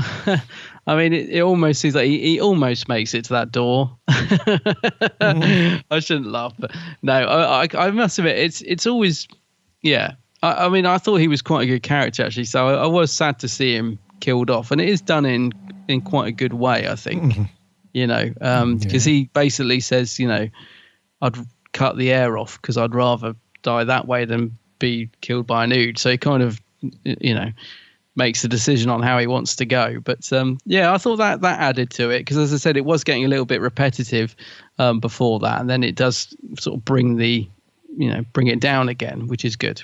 Yes. Or Mr. Jefferson. But I thought that overall, visually, it was obviously pretty much identical to The Impossible Planet, because they were obviously filmed at the same time, it looks like, and all the effects are very similar. We don't need to talk about that because we covered that in the last episode. It does look pretty good, but then has these horrific CG moments. So it's funny though, isn't it? Because some of the CG's bad, because like the base stuff's not too good. The rocket and that doesn't look great. But then there is one shot where old Toby gets ejected out of the ship and smashes through the glass, and he's going towards the black hole, and it's actually I thought it was a really good visual. That was cool. It's really creepy. It's almost done in slow motion, isn't it? Of him sort of being pulled. So that you've got a contrast really of some really dodgy, looks like they've sort of had to do it a bit too quick CGI to some great visuals like that. And all the stuff in the cave looks good because obviously they've used a real cave. So it's all lit really well. The design of the Beast is brilliant. He looks fantastic. I know the CG's dated a bit on him, but what did you think of the Beast? Because I really like the look of him. He does look like he's a fantastic devil design. I know they don't actually call him the devil, but I think he's designed brilliantly. But the CG's dated, obviously, a little bit now. But I really like the Beast. Yeah, it's an interesting... I mean, it goes along with the very traditional... sort of ideas of what, because you're right, they never refer to it as the devil. I mean, they float that name around, I think, in the previous episode, but I think the Doctor's trying to sell it more of this being is an idea rather than the actual devil, because they never explain. I think that's not their fault because they don't know enough about it, but other than what the Beast character has told them. You know, he's told them that he's been around before. Space and time and matter are around and stuff. So you think, well, is he sort of is he a godlike character? You know, is he the opposite to what, you know, God might be and so on? So I think they've had to go along the traditional design of what the devil might look like. So the big horned creature with... Almost looks like a ram, doesn't it, with the horns? Yeah, with the red skin and the fire and all that lot. It's very traditional. When you know, do a search for like, you know, traditional images of the devil or whatever, that's, you'll go along those lines basically. And it's interesting that one of his horns had snapped in half as well. Don't you notice that on its head? Yeah. So probably all that thrashing around and stuff. But yeah, I mean, the CG, obviously it has dated. This is over 10 years old now. It's 12 years old, isn't it? Yeah. And it's, I mean, in a way, it's a bit ropey in places, but the actual motion of the creature is pretty good. Because typically with really big, and they got the scale, you know, nailed pretty well as you know. When the Doctor's facing it. Yeah, and those big wide shots when you see the Doctor is a very small figure at the bottom of the screen, and then the creature takes up, you know, most of the screen. It's the scale's pretty good and the movement, but normally with CG characters back at that time, and it's not too long ago, but sometimes the motion can feel a bit sort of jerky and not very fluid and stuff. But this was all right though. It wasn't too bad. Wasn't too bad. I think they've done. Yeah, I was going to say overall, with the 2 episodes, I think they've done well with what they had, because to me the sets look really limited as well, like that one bit that they keep running across and stuff. But I think they've done well with what they had. But I would absolutely love to see this 2-parter. You know, if they'd have had some real money put into it. Do you know what I mean? It's a great story, and the cast pretty much, you know, overall are quite good. But I'd have loved to have seen this with some real money injected into it. I think it would have looked great. But overall, I think they've done reasonably well with what they had. Yeah, it was The Mill. Remember when The Mill did? The Mill, I like The Mill. They were nominated for Best Visual and Digital Effects for Series 2 of Doctor Who. Why did they get rid of The Mill, or did The Mill leave or something? Because it changed, didn't it? You know, when everything started going horribly wrong with the CGI with Capaldi's era, it was done by somebody else, wasn't it? The Mill sort of disbanded. Yeah, I thought they brought it in-house, didn't they? Yes. Or something like that. Yes, yeah. But they went on to do other stuff. I mean, I think they did Doctor Who up until 2014, something like that. But I mean, you can't, like with the new series being filmed in with these special new cameras, you can't have it cutting to terrible CGI like we got in series 9. You know, so oh god, so whoever's I'm thinking of the Ice Planet and anyway, but yeah, you know they've I don't know who's doing it for the new series, but they're going to have to up their game big time. Yeah. Otherwise, it's going to be really jarring. Yeah, be interested to see actually. Yeah. Script-wise then, so visually all good, editing-wise, although the concept is drawn out a bit in the middle, I thought editing it still moved along fairly. And it had that nice juxtaposition of sort of fast-paced action with what was going on, like we said, and then those real calm. And that's what makes those scenes for me really, really cool. Not just the performances from Tennant and what's her name, Claire Rushbrook, not just those performances, but the way those scenes were put together, because there's no music. It's, for the most part, it's just silence, isn't it? It's just those two. It's pretty much silent, and it's a real flip from what we've just seen. So up on the surface, like we said, it's all rushing around and guns and ood chasing and high impact sort of stuff. And then you flick to the Doctor and Ida, and it's very calm, but an unsettling calm, because you know that they're about to, or the Doctor's about to venture down. Because that's just as suspenseful. You know, we were talking about the Ood who were sort of scuttling through the air vents and, are they going to get to the room in time and all that stuff. It's quite suspenseful. I also found that scene where the Doctor's dangling over the edge and the cables run out and he's like, I'm just going to fall. It's like, what's he doing? I love that bit, because he actually says, doesn't he? He starts contemplating, I could survive this, and he's probably thinking I could probably regenerate if it's really bad. And I love the fact that he's just going through it in his head about Yeah, I reckon I could do this. Even if I die, I could probably regenerate from that fall. And it's interesting to see the Doctor going through that in his head, isn't it? It is, yeah, because he's gone from very much needing to save Rose, obviously, to sort of not really. He kind of makes peace with himself with that. He's like, she'll be okay. I sort of trust in Rose to sort stuff out, what's going up on there. Because he also says that at the end, that end scene where he's shouting at the beast, because he's like, yeah, we're pretty much done for, aren't we? Because if I release you, it's all going to kick off, and if I don't, then Rose is going to die because she's going to get sucked into the black hole. But then he sort of comes to the conclusion, actually, I trust Rose. I know she's going to sort this out. So to hell with it, And so there's a couple of moments where he's like that. But I found that scene when he's dangling over the edge really suspenseful because, yeah, you're right. He does weigh up the chances in his head, doesn't he? He's like, it could be 3 miles down. It could be 30 feet. And he's like, I could survive 30 feet. Whatever. And then he just goes, doesn't he? Because it's in blackness. You just see him like literally a worm on a hook. It looks great as well. It's so simple. It's brilliant, It looks brilliant. I love we get a great Tennant moment, don't we, with the Beast where he's but you were just talking about where he's thinking about Rose and stuff, and they do this jump cut thing. And I'm not sure if this is the only episode they do it. It feels like they've done it a few times, but I might be wrong. Where he's going, yes, and they do this sort of jump cut of him. You can imagine they just got him to do loads of that, and then picked sort of 3 or 4 from, But that's so Tennant-y, and I loved that bit because it's just him processing information as the Doctor and Tennant being just so in his element as the Doctor doing that as well. So I love that bit down there. Yeah. Where he's with the Beast. Yeah. It's do awesome. They do that in another episode, or I'm sure they've done that a few times in the Tennant era, but I might be wrong. It might be the only time to do it, but it feels like a 10th Doctor-y thing. Yeah, they have done it at least sure one they've other done time. it in a few. Yeah. That set's really nice. They used it in, the Christmas Invasion when he's in the Sycorax ship. Oh, is that the same place? Yeah, Clearwell Caves, apparently, in Gloucestershire. Okay. Might have to pay that a visit. It looks really cool. Yeah, I like a cave. I like a good cave, yeah. But, in my opinion, the story wins, really, on its script. And that's mainly due to the sort of struggles that are going on topside in the base, but more so those really cool conversations with the Doctor and Hydra. And I think that's down to, I'm really pleased that Matt Jones got to put out 2 really good stories for Who.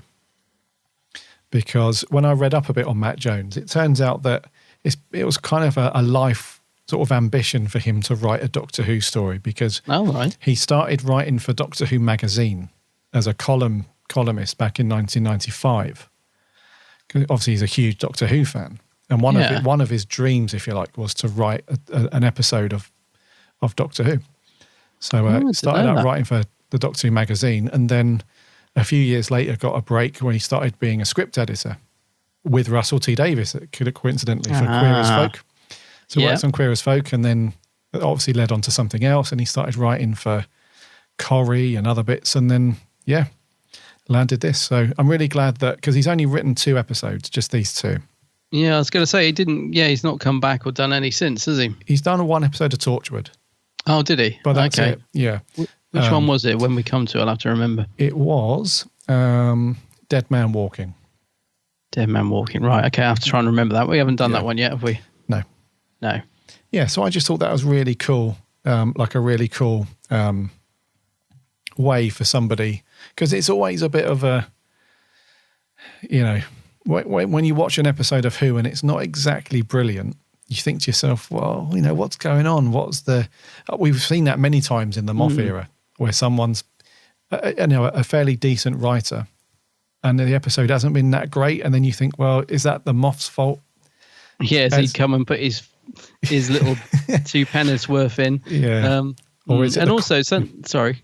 Or is it the quality of the writing? But in this case, I think the quality of the writing is very good. Yeah, because I was going to say also, we've seen it as well, particularly in the Moffat era, where you get a really good first part, and then the second part just lets it down big time. Whereas these, I felt they're quite consistent, actually. A 2-parter, these episodes are quite consistent. I got to say, the thing is with the first one is it had a lot more creepy moments. So it builds more, episode 1, whereas this is very much tying up everything and lots more action. So I probably slightly preferred the first episode, but I do think this is a fitting conclusion, if you like. I mean, in terms of creepy moments, the bit where Toby starts cracking up, going mental in the rocket, that creeps the hell out of me. And because in the first episode we got a few moments like that. This one we don't really get any until that point. The bit where Rose looks at him and he starts reeling off all this, satanic, I am the beast, and he's really going for it. And again, it's Gabriel Wolf's voice, isn't it? And he's sort of lip syncing to it very well, I have to say. I don't know if they just mixed the two together or how they did it, but because sometimes when somebody else is doing the voice and the actor's got a sort of lip sync to it, sometimes it doesn't work very well. It works really well in that scene. It's as creepy as anything, isn't it? It is. When he's kicking off. And I mean, when Rose ejects him out of the ship, you really think like, oh, thank goodness for that. Like you can imagine being next to him going mad like that. It's pretty creepy. It is. And it's a really creepy scene where he's being dragged into the black hole in slow motion, like you said earlier. Yeah, it's a great shot, that is. Yeah, because they've sort of obscured part of his face as well, and he's sort of contorted. He's got that real possessed look about him as well, and it's a very creepy. Actually, what's his name that got Toby said? Will Thorpe. He does very well at being possessed, because there is one other little moment when they're in the air vents, I think. And you don't, because that's the thing, you're not sure if he's good, bad, possessed, whatever. But there's a bit, isn't there, where he turns to the Ood and sort of goes, shh, and his eyes are red. He's just sort of telling him, actually, I'm on your side, but don't tell them. And that's a really creepy moment as well. Very cool. Yeah. Yeah. So he was actually all right, Will Thorpe. Yeah, no, he's good. I thought he was really good, actually, in both parts. Yeah. And I think these two stories come at a decent time as well in series 2, because if you remember to the episode before, which was the Idiot's Lantern. Oh yeah, that always gets some mixed. Doesn't quite hit the mark, does it? Yeah, and it's followed by Love and Monsters. Oh, so have we reviewed that before I say anything? I was just about to say the same thing. I think we have, but I can't remember what we gave it. I'm pretty sure we have reviewed it. Where's our scores list? Love and Monsters. Yeah, episode 50. Oh, wow. Do you know what we gave it? Yep, we gave it. Can't find it. I gave it a 6, you gave it a 5. A 5? Yeah. Blimey. Okay. So, although I quite like Love and Monsters, it's renowned for being a real sort of series 2 killer. Do you know what I mean? You get to that point in the series and you're like, I can't handle this. I'm just going to skip. But then that's followed by Fear Her, and we haven't reviewed that yet, so let's keep stum about that. And then you're on to Army of Ghosts and Doomsday. So it kind of falls at the right time within series 2, in my opinion, because, The Idiot's Lantern, yeah. It sort of brings it up a bit, you mean? Yeah. Yeah. Because if The Idiot's Lantern was followed by Love and Monsters, you'd think, what is going on? You'd give up, yeah. So I like it that they've plonked this sort of awesome 2-parter in there. And I just think overall the script works really well. CG's a bit in places, but it's 2006 after all. And Doctor Who's never had the biggest budget, has it? Let's be honest. No. And the performance is really good. Let's talk about some cast members. So Gabriel Wolf then, as the voice of the Beast. Perfect. Absolutely perfect. Yeah, really just great. I mean, we both love Pyramids and Mars anyway, don't we? And Sutek and all of that. So it's great that he come back to do this voiceover. And he's totally chilling. Obviously we don't see him on screen. It's just the voice, but what a voice. Yeah. What a voice. He was in something else that we reviewed, wasn't he? Not The Impossible Planet, but something else. Well, Gabriel Wolf. His voice, yeah. What was he in? Because we made that sort of tenuous... Oh, no, it was The Impossible Planet, because we made the tenuous link, didn't we, that Sutek was known as...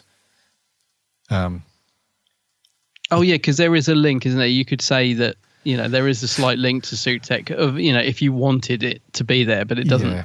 Yeah. It's not official, because Sutek was known as Was it the devil or something in other cultures or other times? Something like that. Something yeah. Like that. Yeah. Sorry. Yeah. But Gabriel, he's just got such a menacing, and I can picture him in my mind in the recording studio, just getting that right amount of bass in his voice and just absolutely freaking out the people who were there recording the. With me as well, especially when the beast is really kicking off. I mean, that's real creepy stuff. Yeah. Because I know anything sort of satanic, I think, is just eerie as anything. Yeah. Yeah, because they have two versions of the voice, don't they? They have the first one, which is you hear through Toby, and that you hear through the comm system, and then you have like the big bellowing beast sort of snarls and growls and everything like that. Which I assume that he did as well, like the big evil cackle that the beast does. Oh yeah, down in the cave and stuff. And I know it's had the voice has had some processing done, like loads of reverb and extra bass and stuff, but it's still really creepy, especially when Toby's doing it. Yeah, I was going to say it's really good how they match up the two. I'd love to have been in the studio when he was doing this, though. Can you imagine? Just like saying, can we just do a take of this one, Gabriel? And him coming out of that, I'll be sat there going like chills down the spine, I think. Yeah. What about the Ood then? The Ood. Do you feel sorry for him? I do. Yeah. I think they're used quite well in this story, actually. And what I really like about it is that they try and find a way to disarm them without killing them. So there's a compassion by the crew. So they're not just say like, just shoot them. They try and find a way to disarm them, so that they'll be all right. Because obviously the Ood are good. They've just been possessed. So, they're still recognizing the fact that they're not bad. Yeah. And I really like the fact that the last shot of the rocket and the captain's, doing his log, if you like, or whatever it's called, where he's naming those that they've lost. And Captain's log, yeah, Stardate 59. He's going through like he mentions the Ood, but as well, and I thought that's good because it recognizes that they're more than just a throwaway, monster. I mean, they're not a monster, are they? But you know what I mean. It's like it's nice that the crew recognize them as as a person, for want of a better word, rather than just a slave. So that's it gives another element to their character. So I think they're used really well in this. I do love the Ood because they are good, but they can switch from looking they can switch to looking evil in an instant, and they work brilliantly as a goodie and a baddie. I like that. Yeah. Question for you. How would you categorize the Ood? Because I noticed something. Anyone on that follows the official Doctor Who website, which is doctorwho.tv, or the manager of that website, Crystal D, would have noticed that they had a bit of a redesign in the last week. Oh, yeah. So they redesigned the website, and they've got a section on there called Explore, and that divides it into 3 sections. You've got doctors, companions, and villains. Now, the Ood have been placed under the villain category. No, I wouldn't know. Would you categorize the Ood as a monster or villain in Who? No, I wouldn't. It's weird, because they're good. I mean, it's not their fault they're possessed by the devil.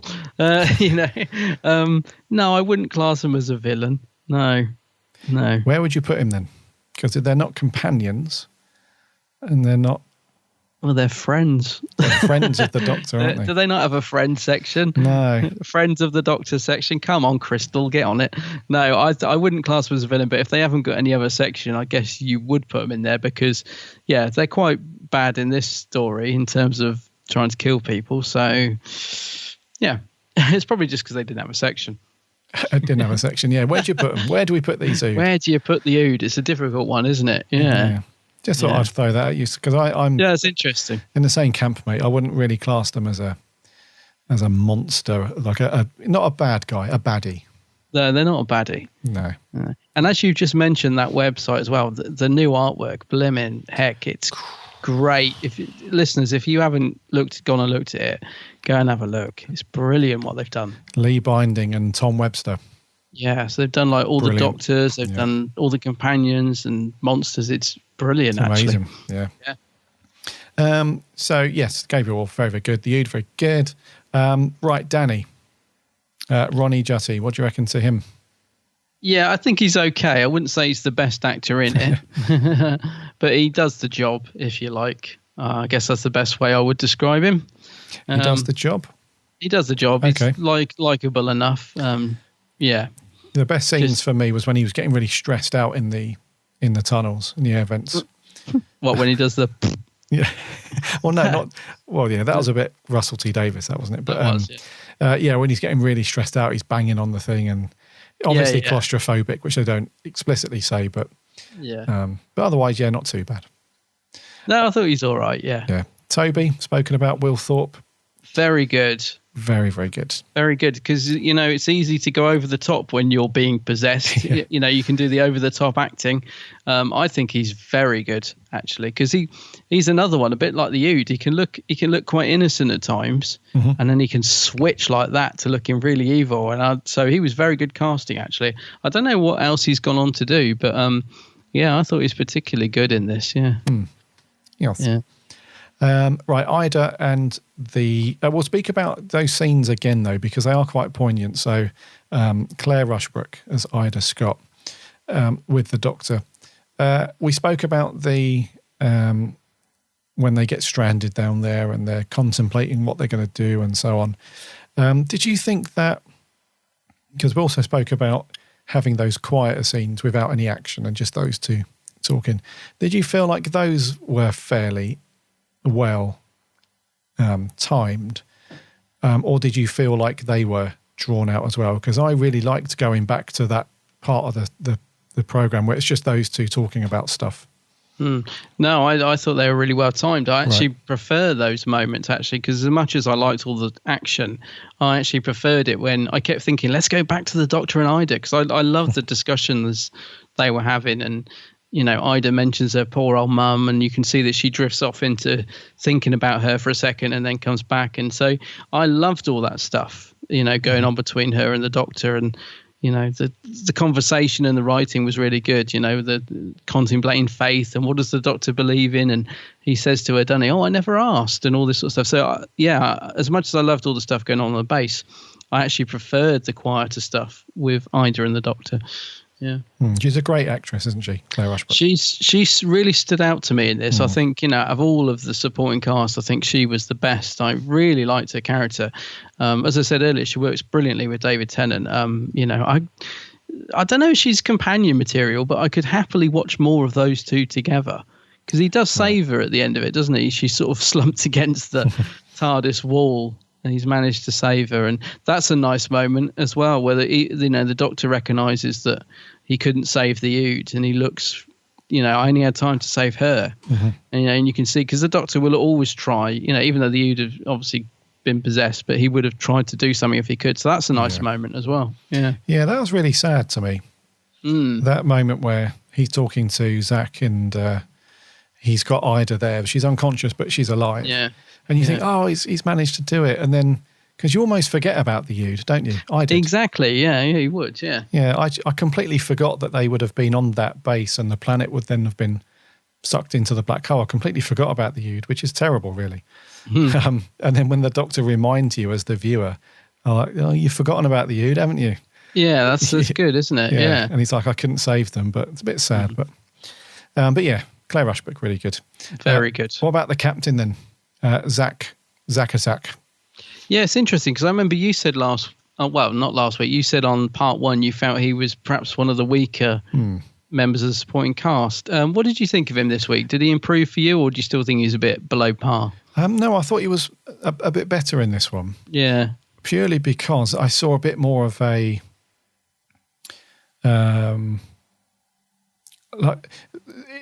because of what's going on in the story, I felt like maybe as in the script, or possibly as the actor wanted to take it, that he could have been more emotional at times.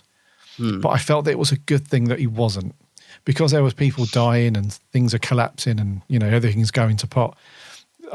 It's very easy as a person writing a very human story to sort of let those emotions come out. But I thought as the captain, he just stood his ground, even right up to the very end, where he says to Ida over the comlink, we can't save you. You know, you're 10 meters down, we've got no cable, we're going to have to go. And then straight after that, he instructs them to knock Rose out because she's kicking off about staying as well. She's kicking off, yeah. And then at the end, where he's going through the log of people that have died, which is very sad, he's not doing it with tears in his eyes or anything like that. He's doing it because he's there to do a job. So I've got respect for Matt Jones for writing him that way, and also to Sean Parks for still playing it that way. So, no, I thought he was actually pretty good in this one. Yeah, I think he's quite good in it. I mean, he gets a bit more, they flesh out the character a bit because we find out he's like the captain that doesn't know how to command or something, you know. And and also there's that nice scene where Rose points the nail gun at him or whatever it is, and he's like, yeah, but would you though? You know. And so, no, I think he's given a bit more to do in this, and I think he's he's quite reasonable in his performance. I thought it was quite good. I agree with you. I think he just sort of gets better as the story goes on, actually. Yeah, I thought so. Yeah. Yeah. And yeah, that is interesting that he sort of relegates himself to not really being a captain because he's, I'm just here pushing buttons, you know. Yeah, exactly. Yeah. But then he does sort of come into his own. So I like that. Steps up to the plate, doesn't he? Yeah. Yeah. Danny Webb then as Jefferson. Mr. Jefferson. Oh dear, there's always got to be one casualty of war, hasn't there? Yeah. Oh, actually, no. Yeah, there's him. But somebody else got killed within the first few seconds, and I must admit I couldn't remember if she was supposed to be part of the team or just an extra that wandered on. There is a girl at the beginning that gets killed. She's probably, there is, because I thought, oh gosh, they've killed someone off in the first few minutes, but she might have been like, you remember the other extra guy that I said that just randomly appears and you think, oh well, he's going to die because he's come out of nowhere, and then 10 seconds later he dies. I think she might have been one of them. I don't know. Okay, right. Yeah. Anyway, so Danny Webb, casualty. I actually thought again a bit like Sean Parks. I thought he actually got better. Yeah, in the second half. Again, he's sort of, his character's fleshed out a bit more, and also that self-sacrificing thing, a bit like I said with the possessed Toby. It's very easy to sort of play that over the top and almost become comical when he's like, no, leave me behind, save yourself, sort of thing. It can become a bit sort of laughable, but I think he does it quite well, actually. He does do a sort of understated performance of, didn't quite make it. Yeah, exactly. So I thought he was actually quite good, Danny Webb. Yeah, no, exactly that understated, going out as a quiet hero. And I remembered him being a bit more of a, because, I haven't watched this for a while. So in my mind, I always remember the character being a bit of a bit gun-ho, a bit of an idiot and not that likable. But actually watching it again, my sort of perception of him is different because he's more than that. Because I think I may have just been thinking of the bit where he's ready to kill Toby because he's like, if he turns again, I'm shooting him for the good of us, the whole crew. So I was that's the bit that stuck in my mind before rewatching this. I was thinking, he's a bit of a, I can't say the word because it's a child-friendly podcast, but he's a bit of one of those, isn't he? But actually, he's not. He's a much more rounded character than that. So yes, he is. I actually quite like Mr. Jefferson on a rewatch. Mm-hmm. No, I agree. Yeah. Billie Piper. Now, for me, she's so much better in this part too, because I think she's given so much more to do. She sort of takes control, doesn't she? She puts herself in command and starts bossing people around and giving orders, but her performance, I think, she really ups her game in this second part. For me, I thought she was much better in this because I don't think I was particularly taken with her in part one. I can't remember what I said now, but I thought she was a bit, bit boring in part one. But I liked Rose in this. I was sort of more like sort of series one Rose again, stuck in and solving problems and taking control. So I thought Billie Piper was good in this. Yeah, I think we also mentioned that she was perhaps a little bit too cocky in the first bit. Yeah. Because when her and the doctor turn up at the base, they're all laughing and joking and having a crack, and that soon wears off. But Rose seems to still keep doing it throughout the first part. She's, making jokes and stuff like that. But yeah, I thought in this one, probably because she has more to do. Like you said, she gets stuck in and the doctor's not around, so she has to kind of take charge a little bit because everyone's losing their mind, and she keeps them on the straight path, if you like. But I thought she was okay in this. I thought she was pretty good. There was one element to the story which is something that I come back to quite frequently throughout series 1 and 2, and it's this sort of relationship that the Doctor has with Rose. Yeah. The bit where the Doctor's dangling over the edge and he's about to release, and he says to Ida, "Tell Rose," and then there's that pause, And then he says one last chance to say it. No, he doesn't say that, but you can almost imagine he's going to. Yeah. And then he's like, "Oh, she knows." So and I'm 99% sure, but that's kind of insinuating that the Doctor wanted to say, "Tell Rose that I love her." I think that's what they're getting at, isn't it? Yeah. So we're coming back to this romantic element within the Doctor and the companion again. That's the only little sort of niggly bit that comes into my mind whenever I watch, because it happens at various moments throughout series 1 and 2 with Rose.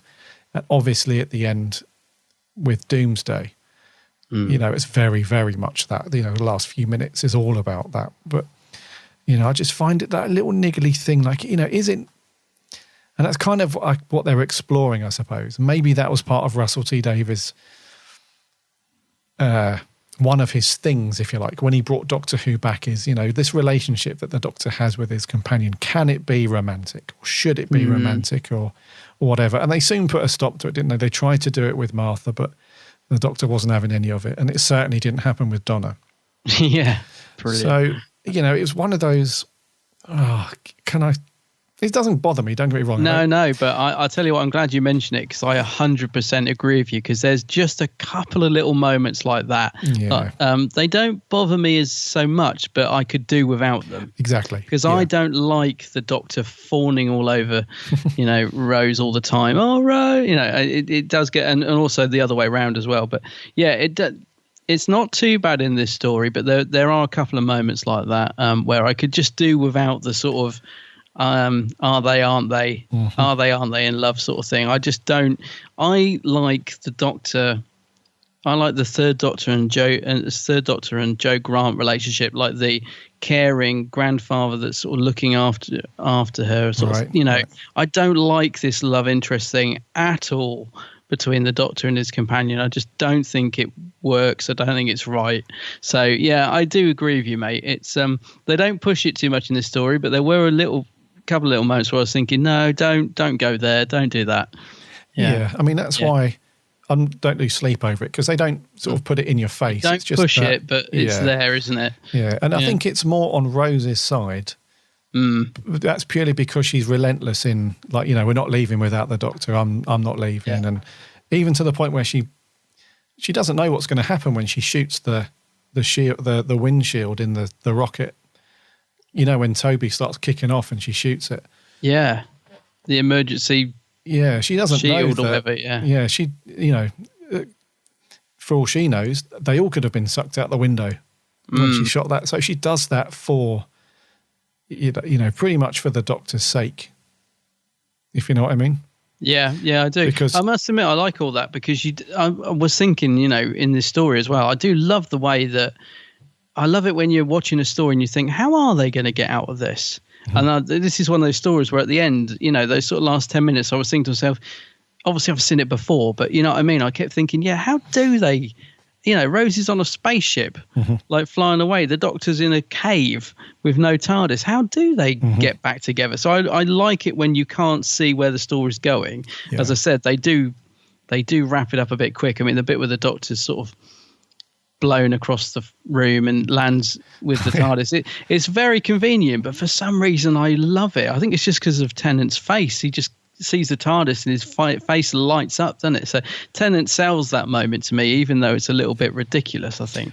Yeah, but, in terms of continuity, that is a bit ridiculous, because it is a bit. When the base collapses in the first part, and the TARDIS falls over the edge, and it falls down into the big open cavern, doesn't it? Yeah. But at that point, there was still that big round cover over the entrance to the thing. That's true. Because when Ida and the Doctor go down, all it is that solid round cover over the top, isn't it? So the TARDIS shouldn't be down there. Yeah. I know it doesn't. It is, as I said, that's what I meant when I said they just wrap things up a bit too conveniently. But a little bit. It's not enough to bother me. But yeah, it's true.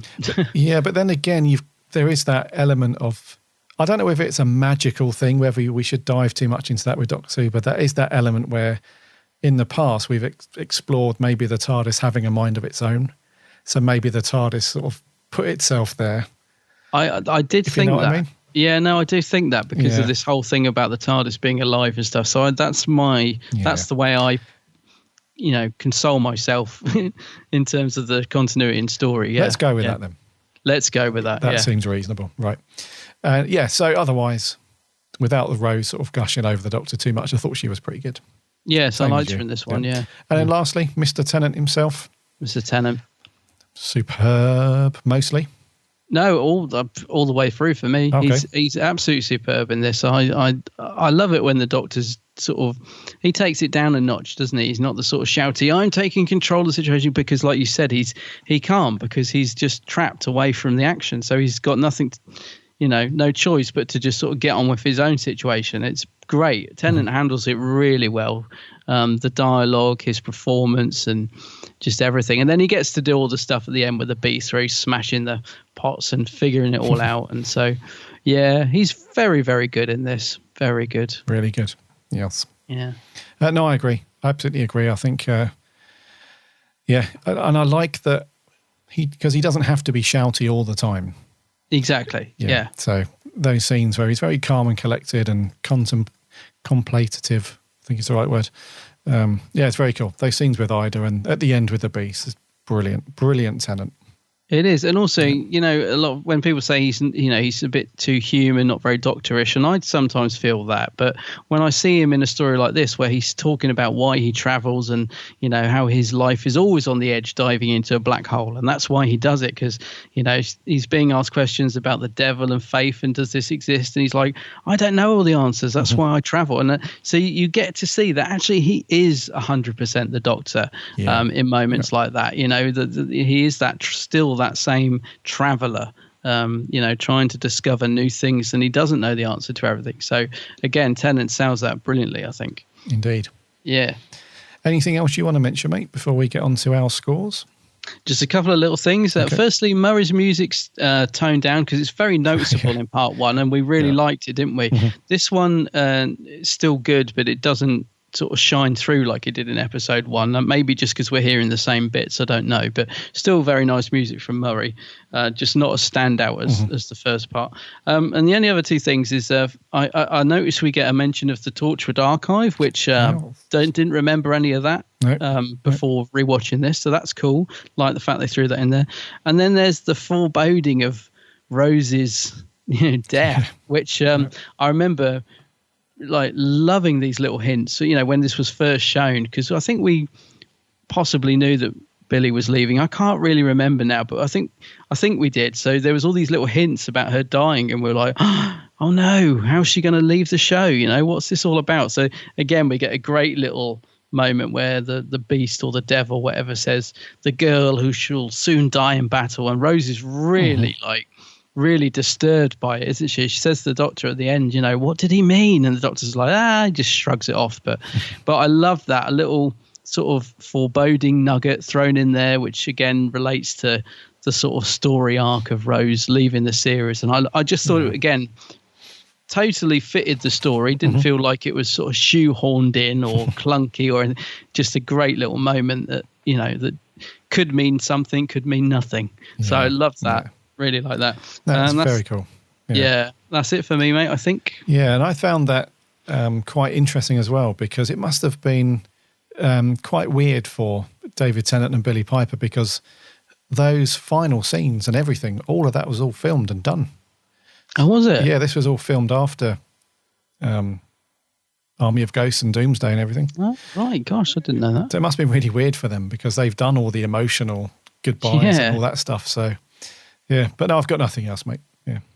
That must have been strange. You think Billy was thinking, if I made the right choice, Yeah. As you do. As you do. Yeah. Scores. So who's going to go first? I can't even remember who went first last time. So I'll go first, and I will go in with an 8. You're going with an 8? Yep. Okay. I'm going with a 7.5, same as last week, because I enjoyed it equally as good. Okay. Yeah, I think, nothing really wrong with it. It's very, very strong, but didn't quite reach an 8 for me. Okay. Just because of the sort of repetition of it sometimes. But yeah, I think it was equally as good as last week, so I'll go with the same 7.5. Okay. Yeah, initially I had 7.5 because like you, I enjoyed it equally. But then I thought those scenes with the Doctor and Ida were so good. They were good. Really good, yeah. So I gave it an extra half a point for those awesome scenes. Yes. Yes. Rightio, what did our lovely listeners think? We've got a couple of audio clips in. Let's do the first one. Ooh. This is Sammy Satine.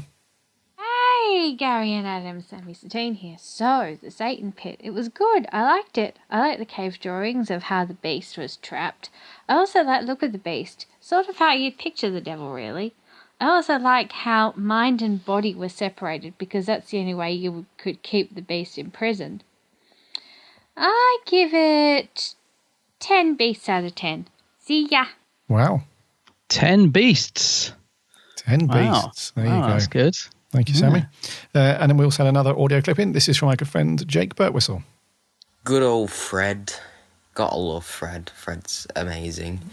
Satan Pit. It's not as good as the first part.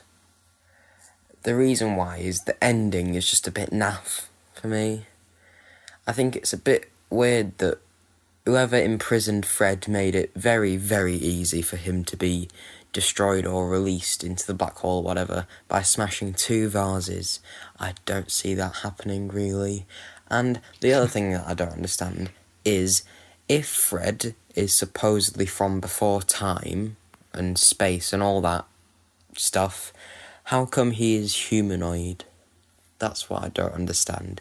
Apart from that, it's a great episode. I'll give it a 7. Yeah, 7 out of 10. Bye. 7. Makes a very good point about the vases, and they were a lovely vase as well. Such a shame to see him smashed. No, very good point there, Jake, actually.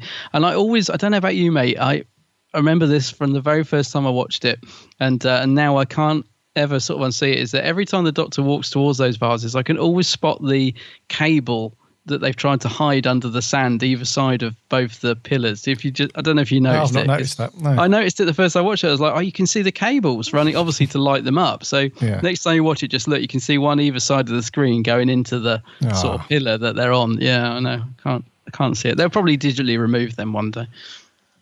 Yeah, they'll do a George Lucas at some point. And yeah, I'm sure they will, change everything. They'll have ants walking over it so you can't see it, And there'll be 3 releases of that box set over 10 years. And Only 3. Only 3. Over on Twitter, we had our good friend, Neil Brightermoon, says, one of my fave 2-part stories of Tennant's era, a good amount of creep factor, along with a solid cast.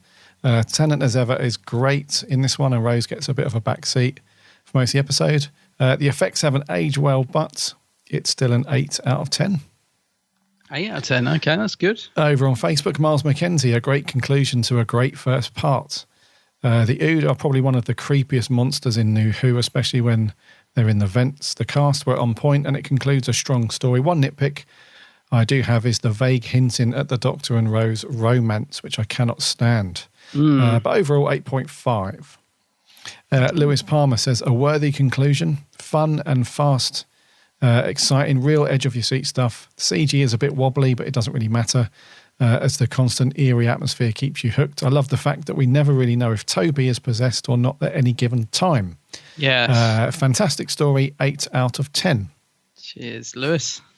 Joseph Howarth says, a great overall conclusion to a great 2-parter. Everyone is brilliant in this. Again, I really wish the Ood were featured more in the new series because they are so unique as monsters and really demonstrate in these episodes why they are so good. Yes. The atmosphere is creepy, and I like how the Doctor accepts that the beast is a physical being but doesn't accept what is drawing up his own conclusions about the concept of the devil. Overall, a great 2-parter with a little bit of a niggle being that Rose was irritating in this otherwise 8 out of 10. 8, okay, yeah. And lastly, on Facebook, Martin Arnold says, one of the best New Who two-parters. I remember feeling pretty surprised they got away with the stuff in the episode. I'm glad they did, as it's a strong story. And we had a review in via email from Ian Palmer. They say, this is one of my favourite New Who stories. It's got such a great dark atmosphere and is clearly heavily influenced by Alien. The vent chase, the grimy set design of the base, even Flane's last signs are an echo of Ripley's final log for the Nostromo. I love the Doctor's interaction with the Beast too, a brilliant showcase of his character. Had some nice different type of shots and quick editing too, another positive to the episode. Gets a big 10 out of 10 from me. 10 out of 10. 10 tenants out of 10. Brilliant. Did you put anything out in the Geek's Handbag? Yes, I had a couple. No, I was awake. So, Mark Daniel Mooney says it's one of the highlights from the Tennant era. Charlie Turner says it's a satisfying conclusion to one of the best stories of Series 2 and gives it 10 out of 10 all round. Wow. And Susan Burns says it's one of her all-time favourites. Nice. And that's it. I've just got something else has just popped into my head that I forgot to ask you in the review. How did they do? There's a bit where Toby's going mad in the spaceship and he sort of burps this fire out of his mouth, and it's done really well. Now, have they CGI'd that, or have they how have they done that? Has he got a little pipe at the side of his mouth? No. How have they done that? No, it's a little CG. CG. It looked really good. Yeah. I meant to pause it and go back and have a look, but it's just a little CG bit of. Well, it's very well done. Flamage, fire. Very well done. Yeah. It shouldn't spice your meatball. Yes, the mask, isn't it? No, it was cool actually. That was really crisp as well. Some of the CG looked a bit fuzzy because of the time. That's what I mean, because we were talking about effects and I meant to mention it at the time. But I thought that was particularly well done, Yes. Thank you very much, guys, for sending in your stuff. Some really good scores. As expected, this is a well-known favoured two-parter from Series 2. So you didn't let us down. Thank you very much. Yes. What are we doing next week, dude? So next week, Sarah Jane Adventure. Whatever Happened to Sarah Jane is the story we're doing next week. So that'll be parts 1 and 2 of that. Yes, look forward to a bit more Sarah Jane. We haven't seen this one before. No, I don't believe I have. No. I recognise the title though. I said to you earlier, didn't I? It sticks in my mind that one people talk about, but I don't know if that's because it's good or bad. So I'm looking forward to watching that. Indeed. And I think we'll do that, mate, for 195. Okay.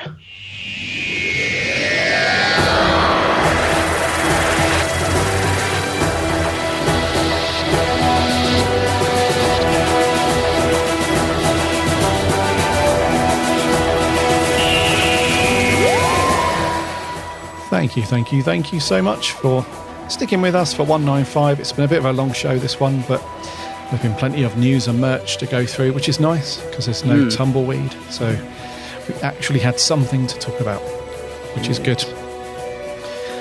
Very busy week for Who.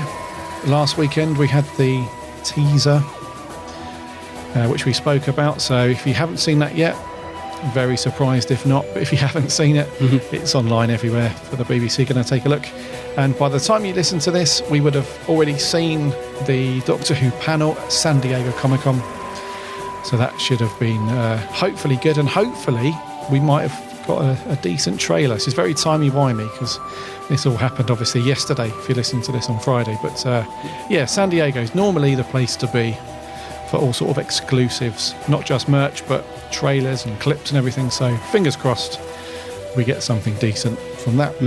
Looking forward to seeing, talking about it on next week's show, see what we actually got. It's gonna be cool.